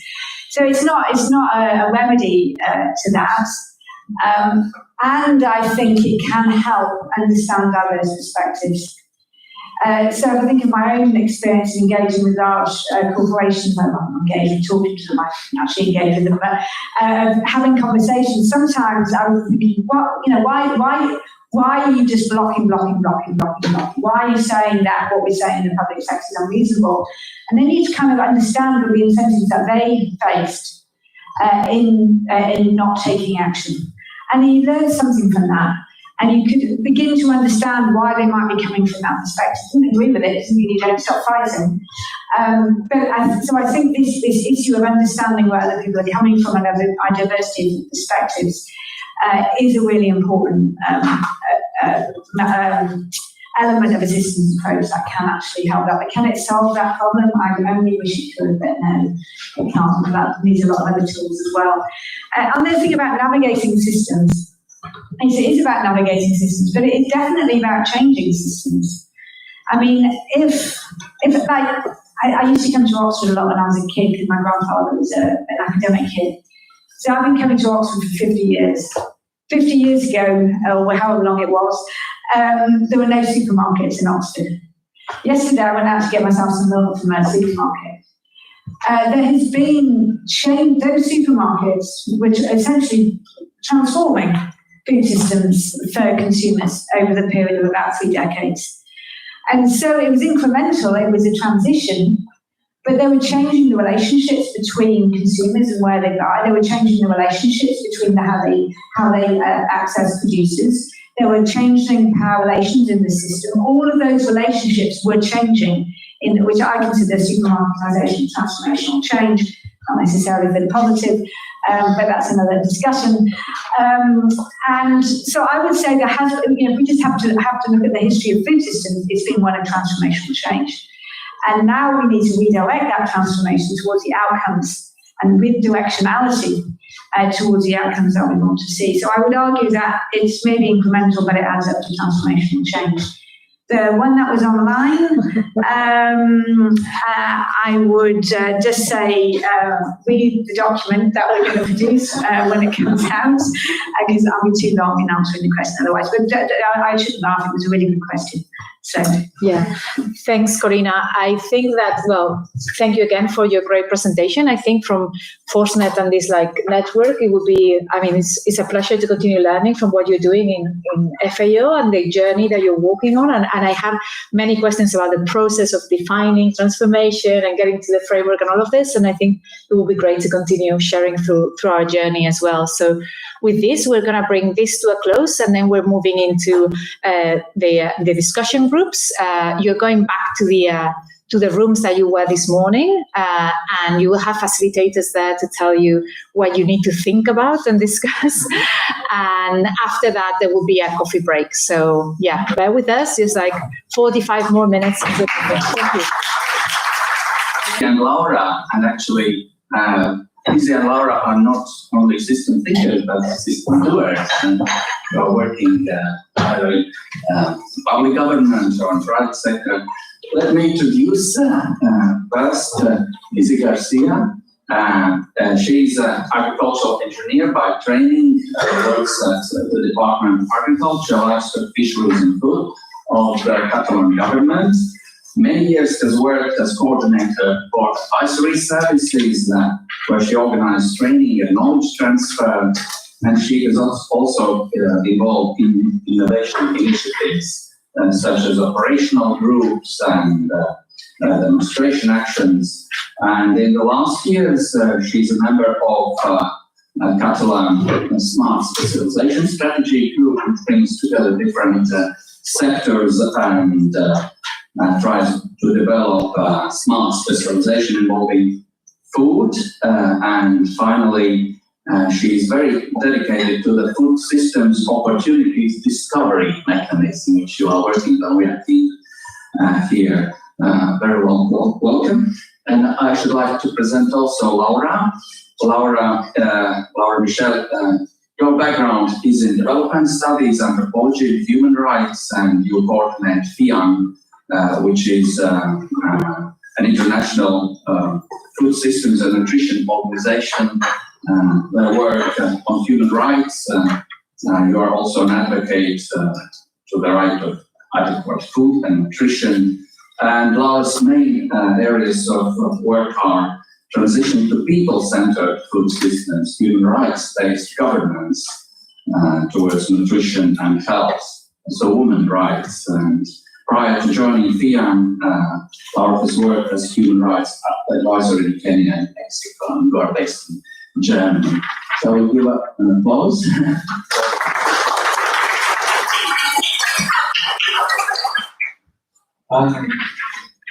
I should like to kick off our discussion by asking to introduce your daily work and how do you practice food system transformation in your daily work, in your projects, in your organizations, and how do you see from your either government perspective or civil society organization perspective? I would like to start with Lizzie.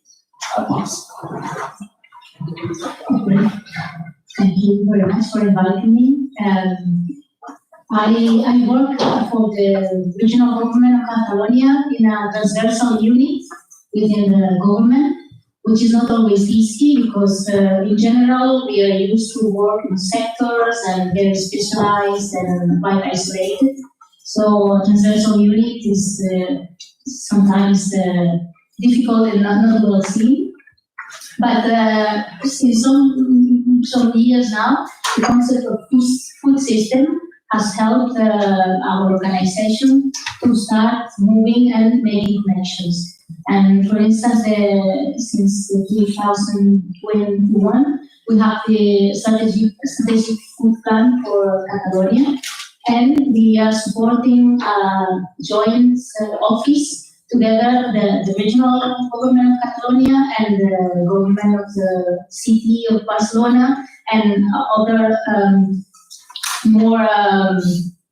other local organization administrations, working for transformation of the food system into a more sustainable food system production, specifically in Barcelona. But actually what I really want to talk to you today is about this research and innovation smart specialization strategy from Catalonia, in which I'm involved in the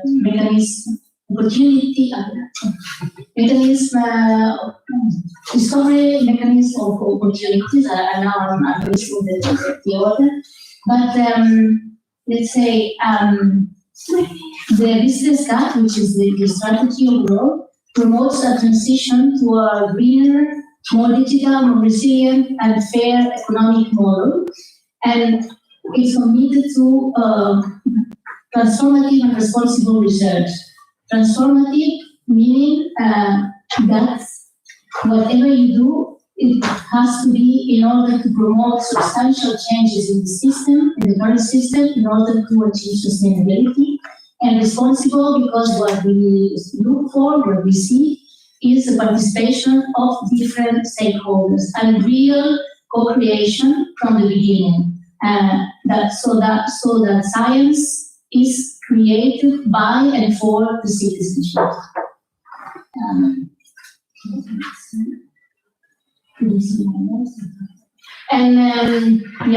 Important to say that this the strategy that I was talking about. I work at the Department of Agriculture, but the strategy, the smart specialization strategy, is taking up 7 transformative issues, let's say, and it's involving also 7 different departments. So we are a small team, 15 people, but working very transversal within the organization. And I think I will tell you more about the detail of our work with Karen. Yes, thank you very much for having us here today. So I work with FIAM International, which is an international human rights organization advocating for the right to food and nutrition. We have, the way we're organized, we have 19 national sections in different countries across Africa, Asia, Latin America, and Europe. And we work with in a lot of other countries through the local partners, networks, social movements. And essentially, essentially our national sections and the local partner organizations, they're the ones who accompany communities in their struggle for their right to food and nutrition. And then what we do, and they work at the local governance level as well as the national, whereas I'm based in the International Secretariat of FIAT, which is partially still based in Heidelberg, Germany, partially in different places in Geneva, Brussels, Rome. So we try to bring this advocacy from the struggles from the communities and their voices actually to the international level. So we engage with different accountability mechanisms at the international level, with the Geneva human rights bodies, but also different standard setting processes. There's in the Human Rights Council and in Rome, there's a Committee on Food Security, but also in Brussels with the European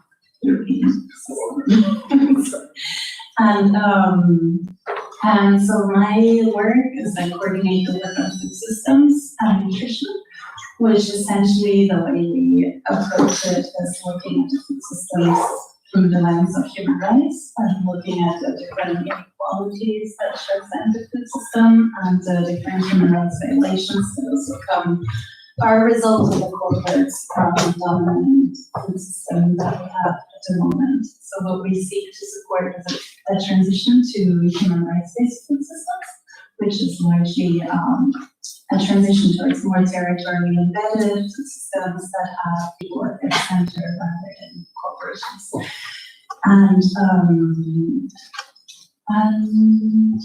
Yes, maybe just adding that I think a key part of this work at the moment that we're looking at is also working more strongly with local governments and local government networks, as we see also space for civil society declining at the national level as well as international policy space.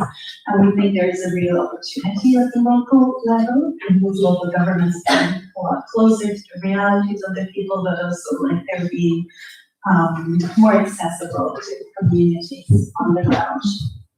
So their specific focus is looking at the governance spaces there. The different thing is for Europe, there has been a search of food policy councils and how can we really use these governance spaces to shift power and voice to those who have been marginalized in the current food system as a key trigger actually to this transition. Creating very powerful, actually, statements as this is transformative, responsible research and cooperation with stakeholders, and you are coined social movements, rights approach to food system transformation. These are very good platforms, in fact. Actually, we had a preparatory meeting for this roundtable, and we decided to discuss the next question. But first, I may refer to Corina's introductory about power of knowledge, and a quote from plenary: "Knowledge drives action for change," and you do that in your daily work and in your organizations. And then we thought it was worth to discuss the question: how do you see the value of different knowledges? Because knowledges are different in food system transformation. The scientist's knowledge, the farmer, the citizen, the other stakeholder, and how these stakeholders can bring their knowledge forward. What are your experiences? And now I'll start probably with Laura. Yes, thanks a lot. Well, I think, as I mentioned, food systems transition really actually starts through a redistribution of power, which is also a redistribution of voice and a recognition of different knowledges that have been marginalized in the past. So really, and I think Corina also mentioned it in her presentation, it really starts with recognizing and putting at the center the experiential knowledge of those who have been most affected through the current food system and marginalized. So really small-scale food producers, workers, agricultural migrants, seasonal workers, women, and really giving them voice and space to actually take a driving seat in the solutions. So the way we see it is that civil society and academia really should come in as support of these struggles for food systems that are more socially equitable, rather than being the ones sort of bringing the solutions themselves. And that actually, the knowledge as well as experiential knowledge as well as more scientific knowledge, they can be really reinforcing when they work together. But it means really a change in perspective of academia being in the service of communities, and also bringing in the technical scientific evidence that's always required in all of the policy debates, that actually then lends strength to the arguments and the knowledge of the communities themselves. And and maybe also the opening space and conditions for this knowledge to be expressed. And I think Corinna, she also mentioned like her research and how do you bring in actually the voices and the experiences of communities, and how do you use those other spaces you're in to actually give space to these voices and perspectives. And maybe lastly, just to say, and especially when we look at governance spaces, that it's really important also not to take all knowledge as equal, but really to have a concerted effort to balance power within these spaces and to lift up the voices that have been more marginalized, and at the same time regulate other voices that come also with conflict of interest that have like different interests behind them than the public interest.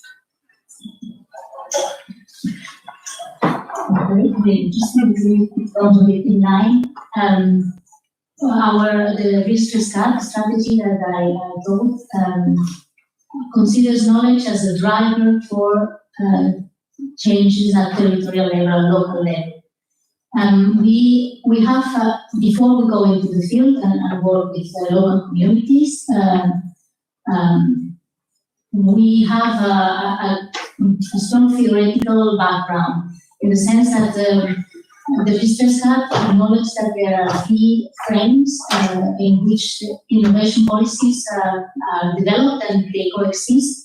First one is the deep knowledge, the fundamental science, that where the citizens we are just receivers of that knowledge, and we and the governments are willing to pay for that knowledge. That's one frame. Then at a certain point, civil society and governments start to ask the universities to bring up money with all this knowledge.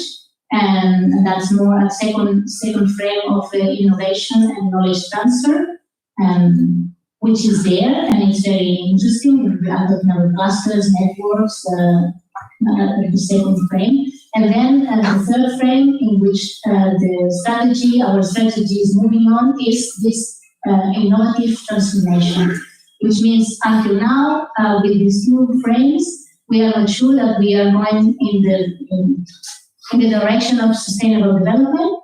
So this innovative frame acknowledges that citizenship and knowledge is not only at the universities, but also in the field. That people have a lot of knowledge, that there are more and more new forms of governance that are not existing, that didn't exist there before, and that we are working with systems very complex. We are dealing with very complex problems, and therefore we need to look at them in a complex way or try to understand. Otherwise, if we continue doing what we are doing until now, that is taking a problem, isolate it, and look for a solution in the lab and then apply it, it's not working until now. So we need to look for alternatives. So that's what we are trying to implement with our program. I don't know what was yesterday. I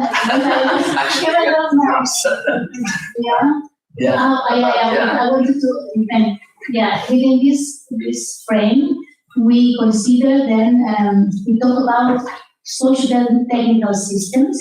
When we work with local knowledge, we consider all this, the system that we have today is composed by very different, it's very complex. So we try to analyze it taking into account industry, technology, policy, but also cultural values. So in a complex way, so that we know, and we know that these transformations that we are seeking are not linear and that they will take time. So we have a methodology that we are trying to apply in order to achieve transformation. Thanks.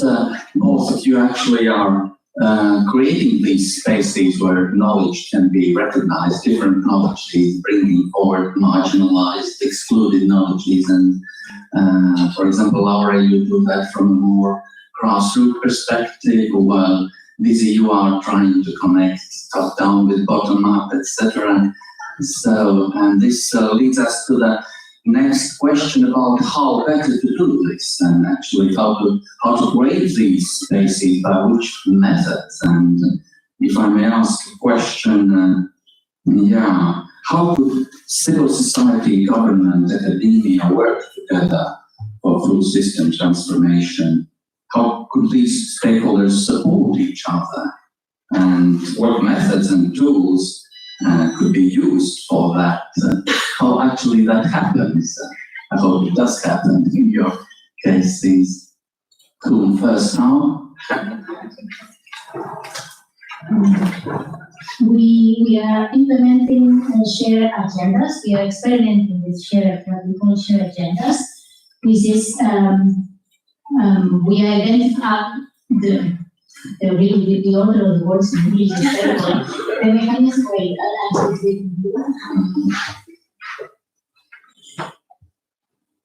okay.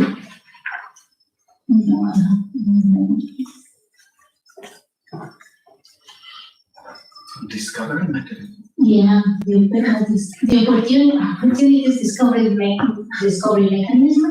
I work for the food system, so basically, I told you we are interdisciplinary, so we have identified at regional level issues that we want to work specifically, and then we have been looking around what initiatives are already taking place, or interesting actors that have different ideas and maybe they are still not working, but they are proposing new things.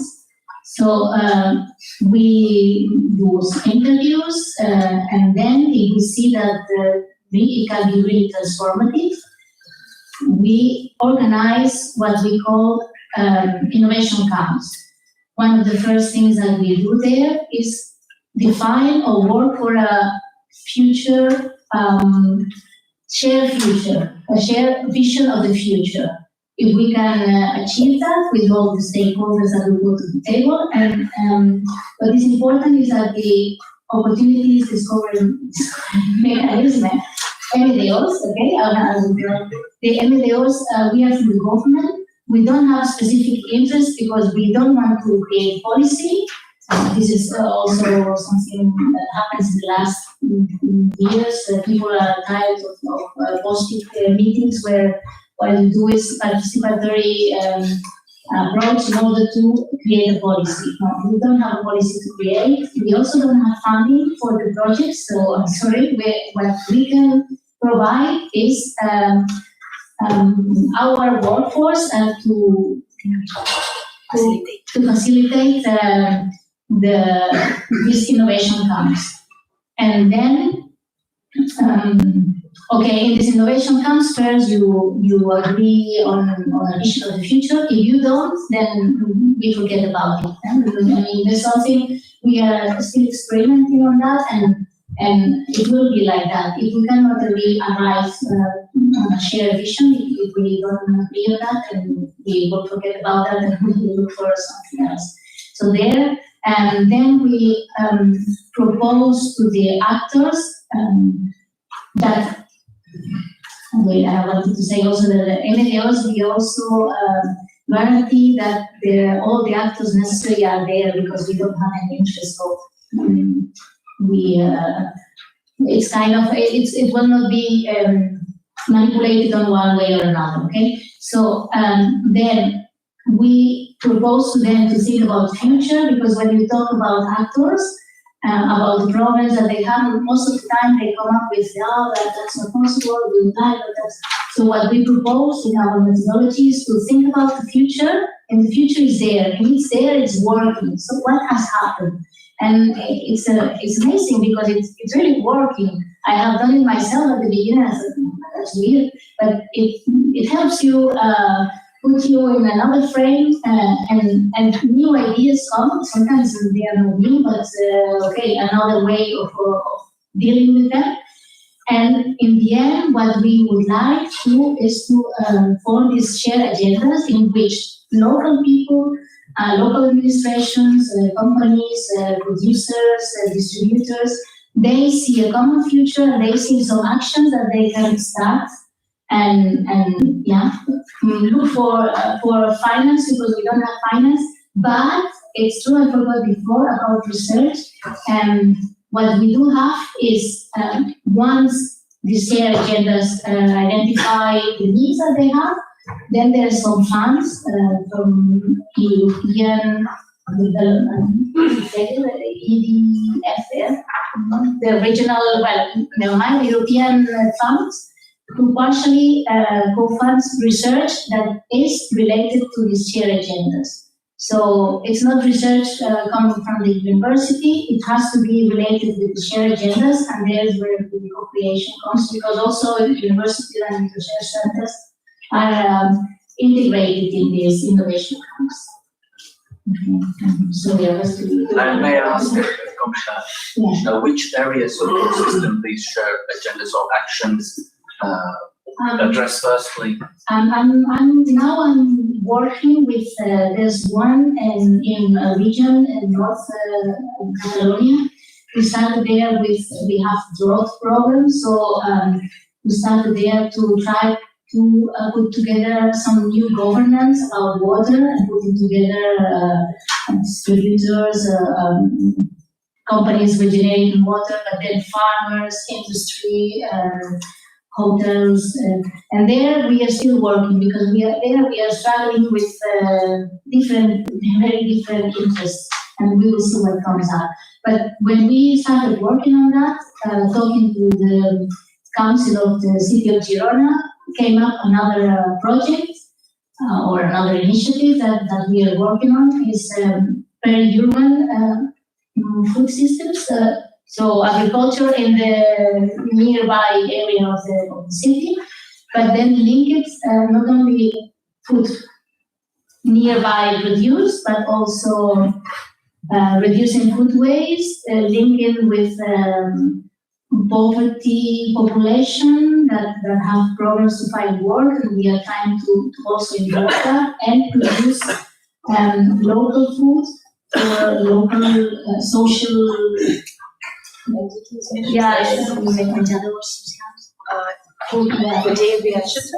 Yeah, well, let's say like that.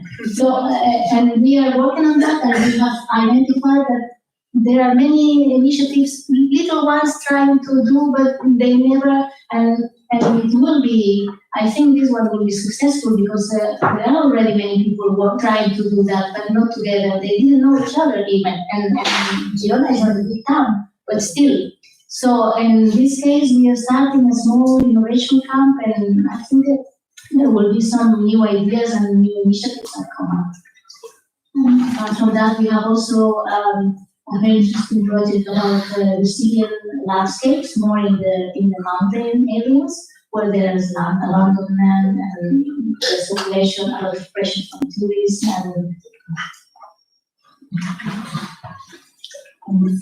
yes, I guess I'll focus more on the collaboration between civil society and academia, even though local governments and governments are always like our core focus of work, of course, as a human rights organization. So, yes, I mean, I think the collaboration between civil society and academia is really fundamental, and that's a key part of the way that we work as FIAM. Because without us collaborating, I think it's going to be impossible to change the narrative and bring in meaningful meaningful change. The question is really how do you create horizontal relationships, and how do you make sure also that you from the start of the research, like starting from the design of the research, how do you bring in civil society, how do you bring in communities from really be part of the driving in the driver's seat of that research, and make that research really useful also for their struggles. And I think from academia, the key point would really be some humility, like coming in with a sense of that you're trying to learn from people rather than one of teaching, and really recognizing the expertise of those who are like personally in their personal lives really experiencing the challenges of the current food system. Also some flexibility to really not come in with fixed models and then try to impose them on the real world, but really trying to get a sense of the real world and then feeding that, and then feeding back and leaving, lending voice really to the realities of people and the people themselves, like whenever you have the opportunity. I guess also recognizing that we all come from a position of power and privilege. So how can we use the places we occupy to also give space to those voices that have been historically marginalized, and putting research really at the service of the struggle for more equitable food systems.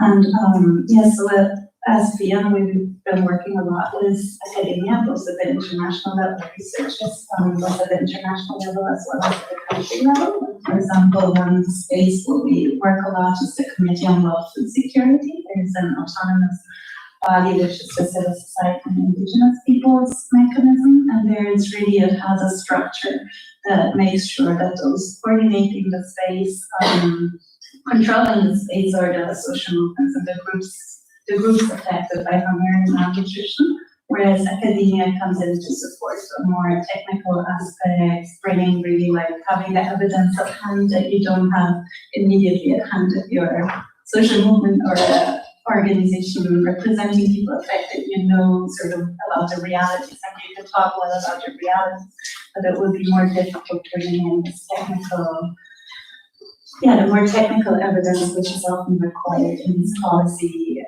spaces. And maybe another example from our country work, one of our sections in Honduras that I work with quite closely, they work with fishing communities in the Gulf of Fonseca, which are heavily impacted by pollutions through the industrial shrimp farming, the acidic sugar, monocultures, and all different industries by which they're surrounded. And it's a huge issue because they depend on the marine resources for their daily survival, and for their right to food, their right to health, everything is impacted on the impacts of this contamination of the chemicals that they put into the water. It's very visible. Like you go there and you see it. The mangroves are dead, and nothing is happening. And so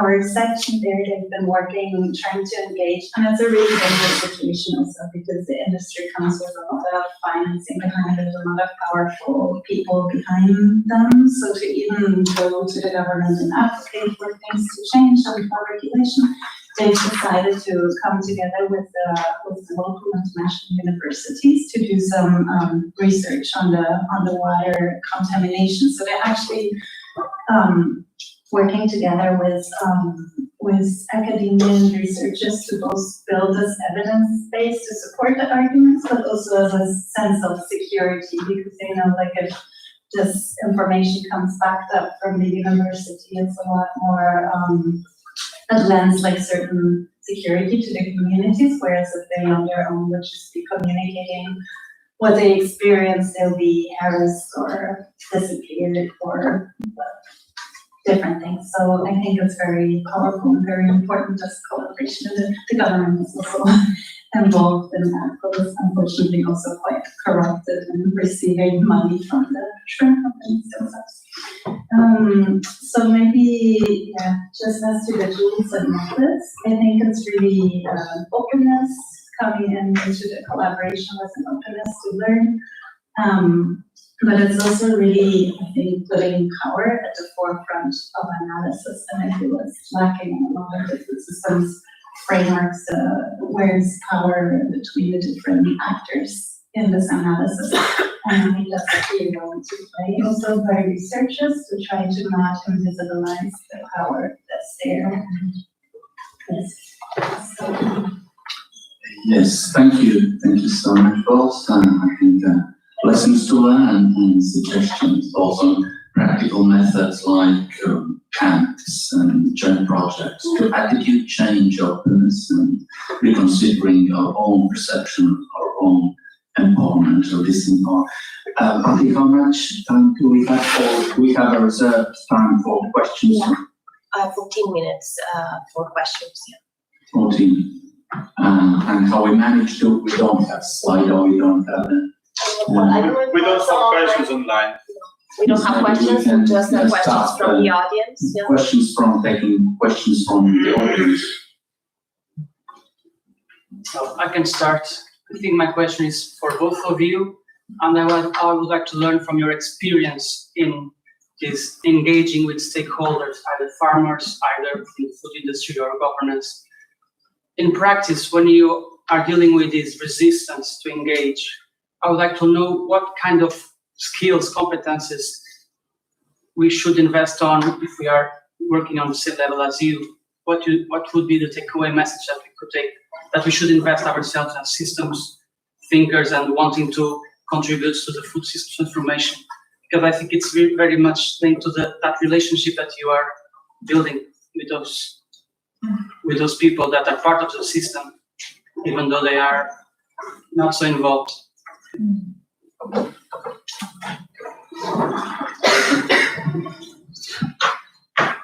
This is a good question because I don't really have the answer, but I can tell you that it's very important first to be very open-minded and to really believe that you are watching a system with many power relations that are not visible and that at first maybe you don't see, and these are the ones that have made that person have this position that it has. You know what I mean?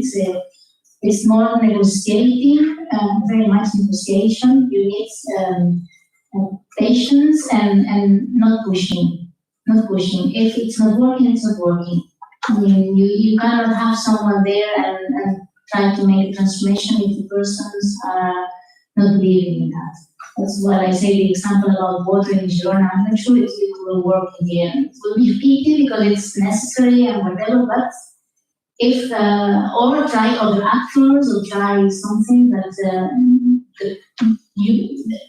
the point is that if you can arrive to a shared common vision, and it's possible, the only thing is that everybody has to lose something. It's a negotiation, and if you want a future like that, then you will not have 100% of what you want and the other in. So it's all of the things together. Yes, I'm not sure if I 100% understood the question, but I think it's really, I mean, if it's about engaging with communities, I think it's really engaging them at a point where they're in, right? Like from their realities, have them talk about their experiences and realities, and don't force on them to talk about something more, I don't know, technical, or if you bring them into a technical space, you really need a lot of also support. And that's what we do a lot in CSIPM, that actually there's the civil society there supporting the different people coming like really from the ground and understanding the processes, but really also giving them the space to speak from their experience and not forcing them to speak on something where they feel intimidated. So it's a language that's also quite distant to them, and it may seem super abstract. So I think if you start speaking with people really from their daily lives, from their experiences, and support them in getting there, that's reach them. Our perception to these like different multi-stakeholder spaces that are emerging everywhere is really, well, firstly, try to avoid the word stakeholder.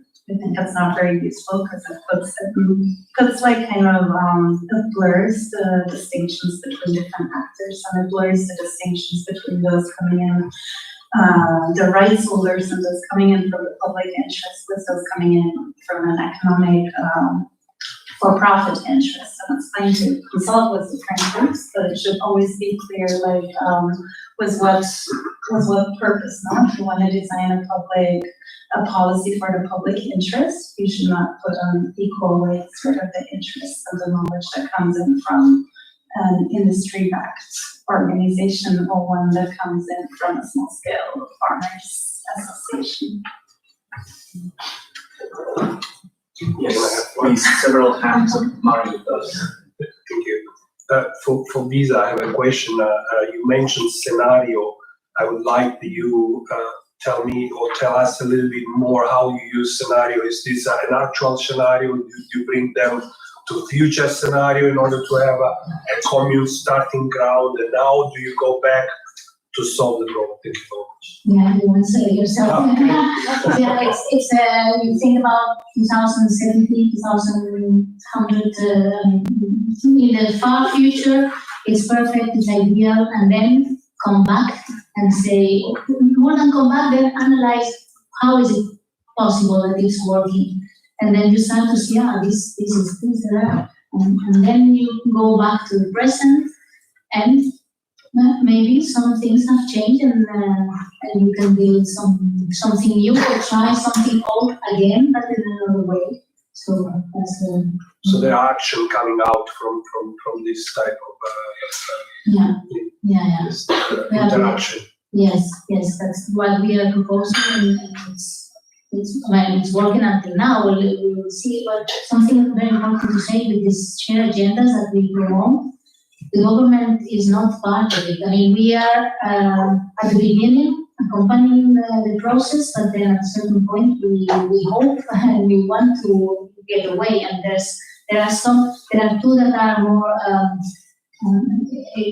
they come from early days and they work independently. So it's working. It will not work all the time and also all the issues, but it's more bottom up, and they work then together, they do funding, and then when they get very strong, if they get very strong, they can talk to the government and try to ask for changes in legislation and things like that. Yeah. And a question here. Because I wanted to ask Laura if FIAN or your partner organizations are often asked to participate in consortia of research projects or not. And I heard also that some consortia say, oh no, but your demands are too political, or we try to be neutral, and if yes, what do you say to them? Yes, I think in some of these consortia we participate, but usually not on those involving the industry, let's say, but more like research consortia involving local governments, involving local government networks and academia. We do participate. And yes, I guess, one challenge we've encountered is sometimes, especially with academia coming in with these models, and sort of trying to impose them on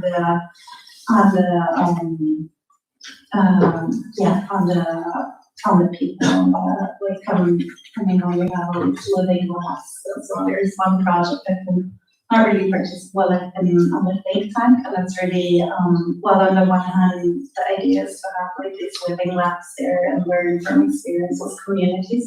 There's a really strong sense of the academic partners coming in with a fixed model of the systems transition, and that's being really complicated in practice because the reality is very, very different. And sometimes even if you go to the ground, to the communities identifying sort of as the food insecure communities, they would not necessarily even consider themselves food insecure in the European context. So it's really, you need to be basically open for everything, and maybe also have the space, I guess, for these connections also with different areas which in Europe are super important, like housing, social security, and all of this. There was a question from Monica and then your question. Yeah, thank you. Really interested to hear about your experiences on the ground. I have a question a little bit to both of you, is that in a sense, one of the experiences we have if you start working with systems and you're bringing people up, so to say, to the systems level, and especially if you're also doing this in foresight work, and they do a lot of foresight work, the step then of translating that back into what each actor has to do different, but with this different vision that they've developed jointly, that's a really tricky one. So how do you deal with that in your work? That at the end you want to see change, and somebody also has to carry the risk of that transition, which is often a huge stumbling block, because why should I do something different that doesn't necessarily benefit me, but benefits society or the wider good? And I still need to know what exactly I need to do different. So that translation step back from the system into individual actions. How do you handle that? Should I start? Well, I guess the work we do a lot is just trying to really trying to bring different knowledge, different fields together, or different struggles, as we will call them, together. So we try to connect, for example, the food sovereignty struggle with the health struggle, as a way to really build this more collective struggle and see the interlinkages, how the two of them go together, because in the end, like, we're also a civil society and social movements, we're super fragmented, and we follow different policy spaces, which again are even ever more fragmented in today's world. So the idea is really to, rather than everyone also, but I guess building this collective understanding of where things are going wrong and how they're interconnected, and then taking also up this more holistic perspective on each of our struggles and work, and reinforcing each other and learning, without anyone becoming like a total expert on everything, but understanding that if we want real change, we need to all push the same way, and we need to connect things, because if we only focus, let's say, on the environment and forget about the health perspective, at least from a human rights perspective, you're not going to gain anything in the end. You're only going to gain when you have all these elements come together, and actually they're not, even if they're presented often as contradictory, they're actually not contradictory. That's just a question of putting in the right policies and frameworks.